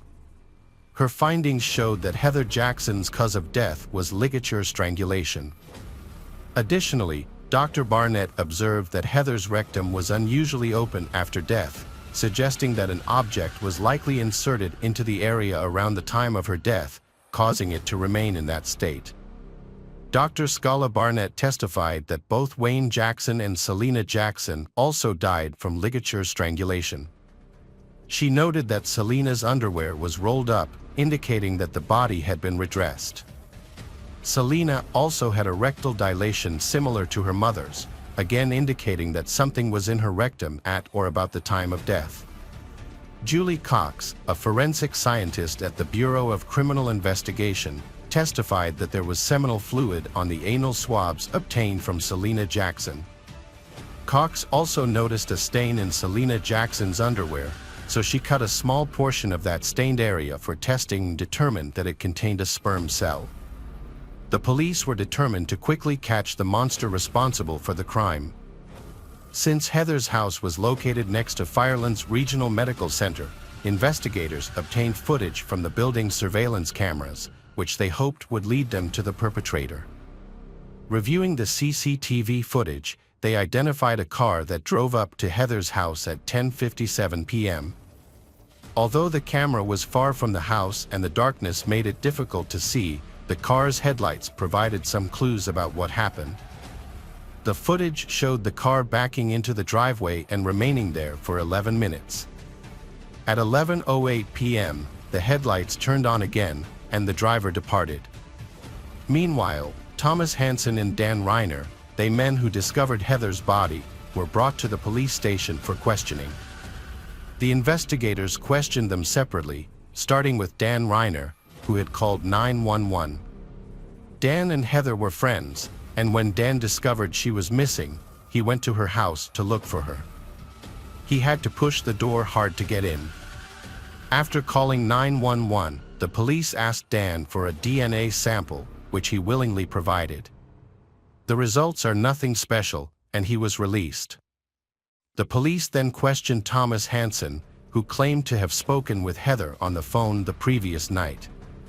He said he drove to her house around 11 p.m. but didn't go inside. Instead, they chatted briefly outside, and then he left. This revelation helped the police identify the driver of the car seen on CCTV footage, Thomas Hansen. Hansen also revealed that he didn't enter Heather's house because she wasn't alone. There was a man with her, someone Hansen knew as Josh. Hansen's account matched Reiner's, stating that when he learned Heather was missing, he went to her house to investigate. After releasing the initial suspect, the police shifted their focus to a new suspect, Josh Case, who was at Heather's house on the night of her death. They quickly located him and brought him in for questioning. Josh admitted to knowing Heather for years and being at her house that evening, where they watched TV while the children slept. He also claimed to have gone to the store to buy breakfast for the kids, returning to the house before a friend picked him up at around 1 a.m. Josh acknowledged having consensual intimate contact with Heather. Investigators verified his alibi by reviewing the store's CCTV footage, which confirmed he entered the store at 11:20 p.m. While this corroboration supported his testimony, it did not rule out the possibility that Josh might still be involved in Heather's tragic death. Heather's last known contact was with Josh Case, making him the prime suspect. He provided a DNA sample, which was compared to the DNA found on the victims' bodies. The results eliminated Thomas Hansen and Dan Reiner as suspects, as their DNA did not match. However, Josh's DNA matched the DNA on Heather's body, but not on her children's bodies, indicating another person was present that night. This was not surprising, as Josh had previously admitted to an intimate relationship with Heather. The police now focused on finding the DNA of the second person involved. They quickly ruled out Heather's husband, Wayne, who was going through a divorce with Heather and lived in another state. The investigators turned to Heather's cell phone records for answers. The records showed Heather was active on her phone, including on the night of her death. Her last phone conversation took place at 3:12 a.m. and lasted 30 seconds. The police's next step was to identify the owner of the phone number Heather last spoke to. 36 hours after Heather's death, police obtained another CCTV footage that showed a white car arriving at her house around 3 a.m. This timing coincided with when Heather stopped using her phone, suggesting a possible connection. The car left about an hour later, by which time Heather, Selena, and Wayne were likely already dead. Although the footage was not clear enough to reveal the license plate, investigators identified the car as a Cadillac. Further investigation led police to the owner of the phone number Heather had called before her death. The number belonged to 41-year-old Curtis Clinton, who had a 30-second conversation with Heather at 3:12 a.m. A background check on Clinton revealed a disturbing history. He had been released from prison in February after serving 13 years for 2 counts of felonious assault and manslaughter. Clinton had pleaded guilty to the 1997 death of 18-year-old Misty Keckler, who was found strangled, naked, and bound in a bathtub. The similarities between Keckler's death and Heather's raised concerns among investigators, especially given that Clinton had been released from prison just 6 months before Heather and her children's deaths. This raised the possibility that Clinton had returned to his violent ways after his release. Curtis Clinton became the prime suspect in the murder of Heather and her children, and the police urgently needed to locate him to prevent any further harm. The police visited Clinton's last known address but were unable to find him. However, they soon discovered a white Cadillac parked on a nearby street. A search of the vehicle revealed a receipt from a gas station, dated the night of the crime. The investigators reviewed the gas station's CCTV footage, which showed Clinton purchasing water and beer while appearing calm. This was after the time Heather and her children were killed. The police were received information that a patient named Curtis Clinton had been admitted to a local hospital.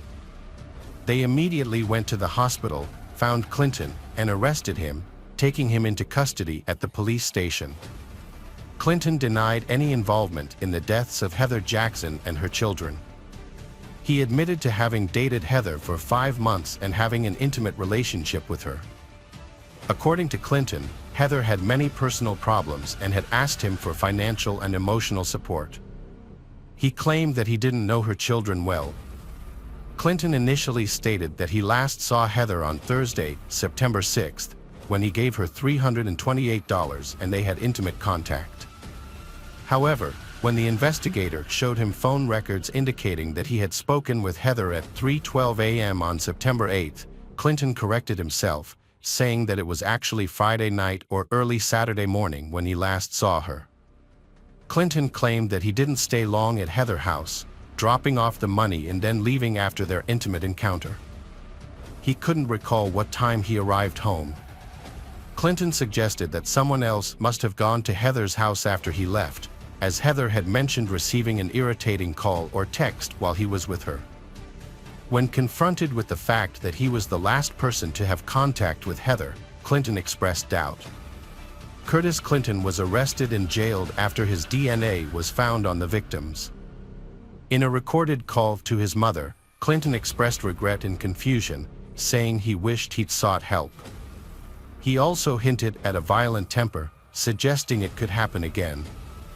His mother acknowledged the family's struggles, but said they'd learned to manage them, and noted that Clinton had stopped taking his medication, which contributed to his behavior. Clinton told his mother that he planned to plead guilty to the charges and accept whatever consequences came his way. The investigation led to multiple charges against Clinton. Furthermore, it was discovered that just 6 days before the murder of Heather and her children, Clinton had attacked a 17-year-old girl, choking her and forcing her to engage in intimate contact. The victim had gone to the hospital, where police collected DNA evidence that also linked Clinton to the crime. Clinton asked to move the trial to a different location, claiming that the local media had already publicized the case so much that it would be hard to find impartial jurors. However, the court denied this request. Clinton brutally murdered Heather, Selena, and Wayne, and the forensic evidence, including his DNA found inside Selena's body, revealed the horrific details of his crimes. Despite facing the death penalty, Clinton did everything he could to avoid it. When given the opportunity to speak before being sentenced, he did not show remorse or apologize to the victims' families. Instead, he attacked prosecutor Kevin Baxter and vowed to win on appeal and have his case retried. In November 2013, Clinton was sentenced to death for the brutal murders of Heather Jackson and her 2 young children. The judge also sentenced Clinton to life in prison without parole for what he did to 3-year-old Selena before strangling her, and added another 10 years for assaulting a 17-year-old girl 6 days before killing Heather and her children.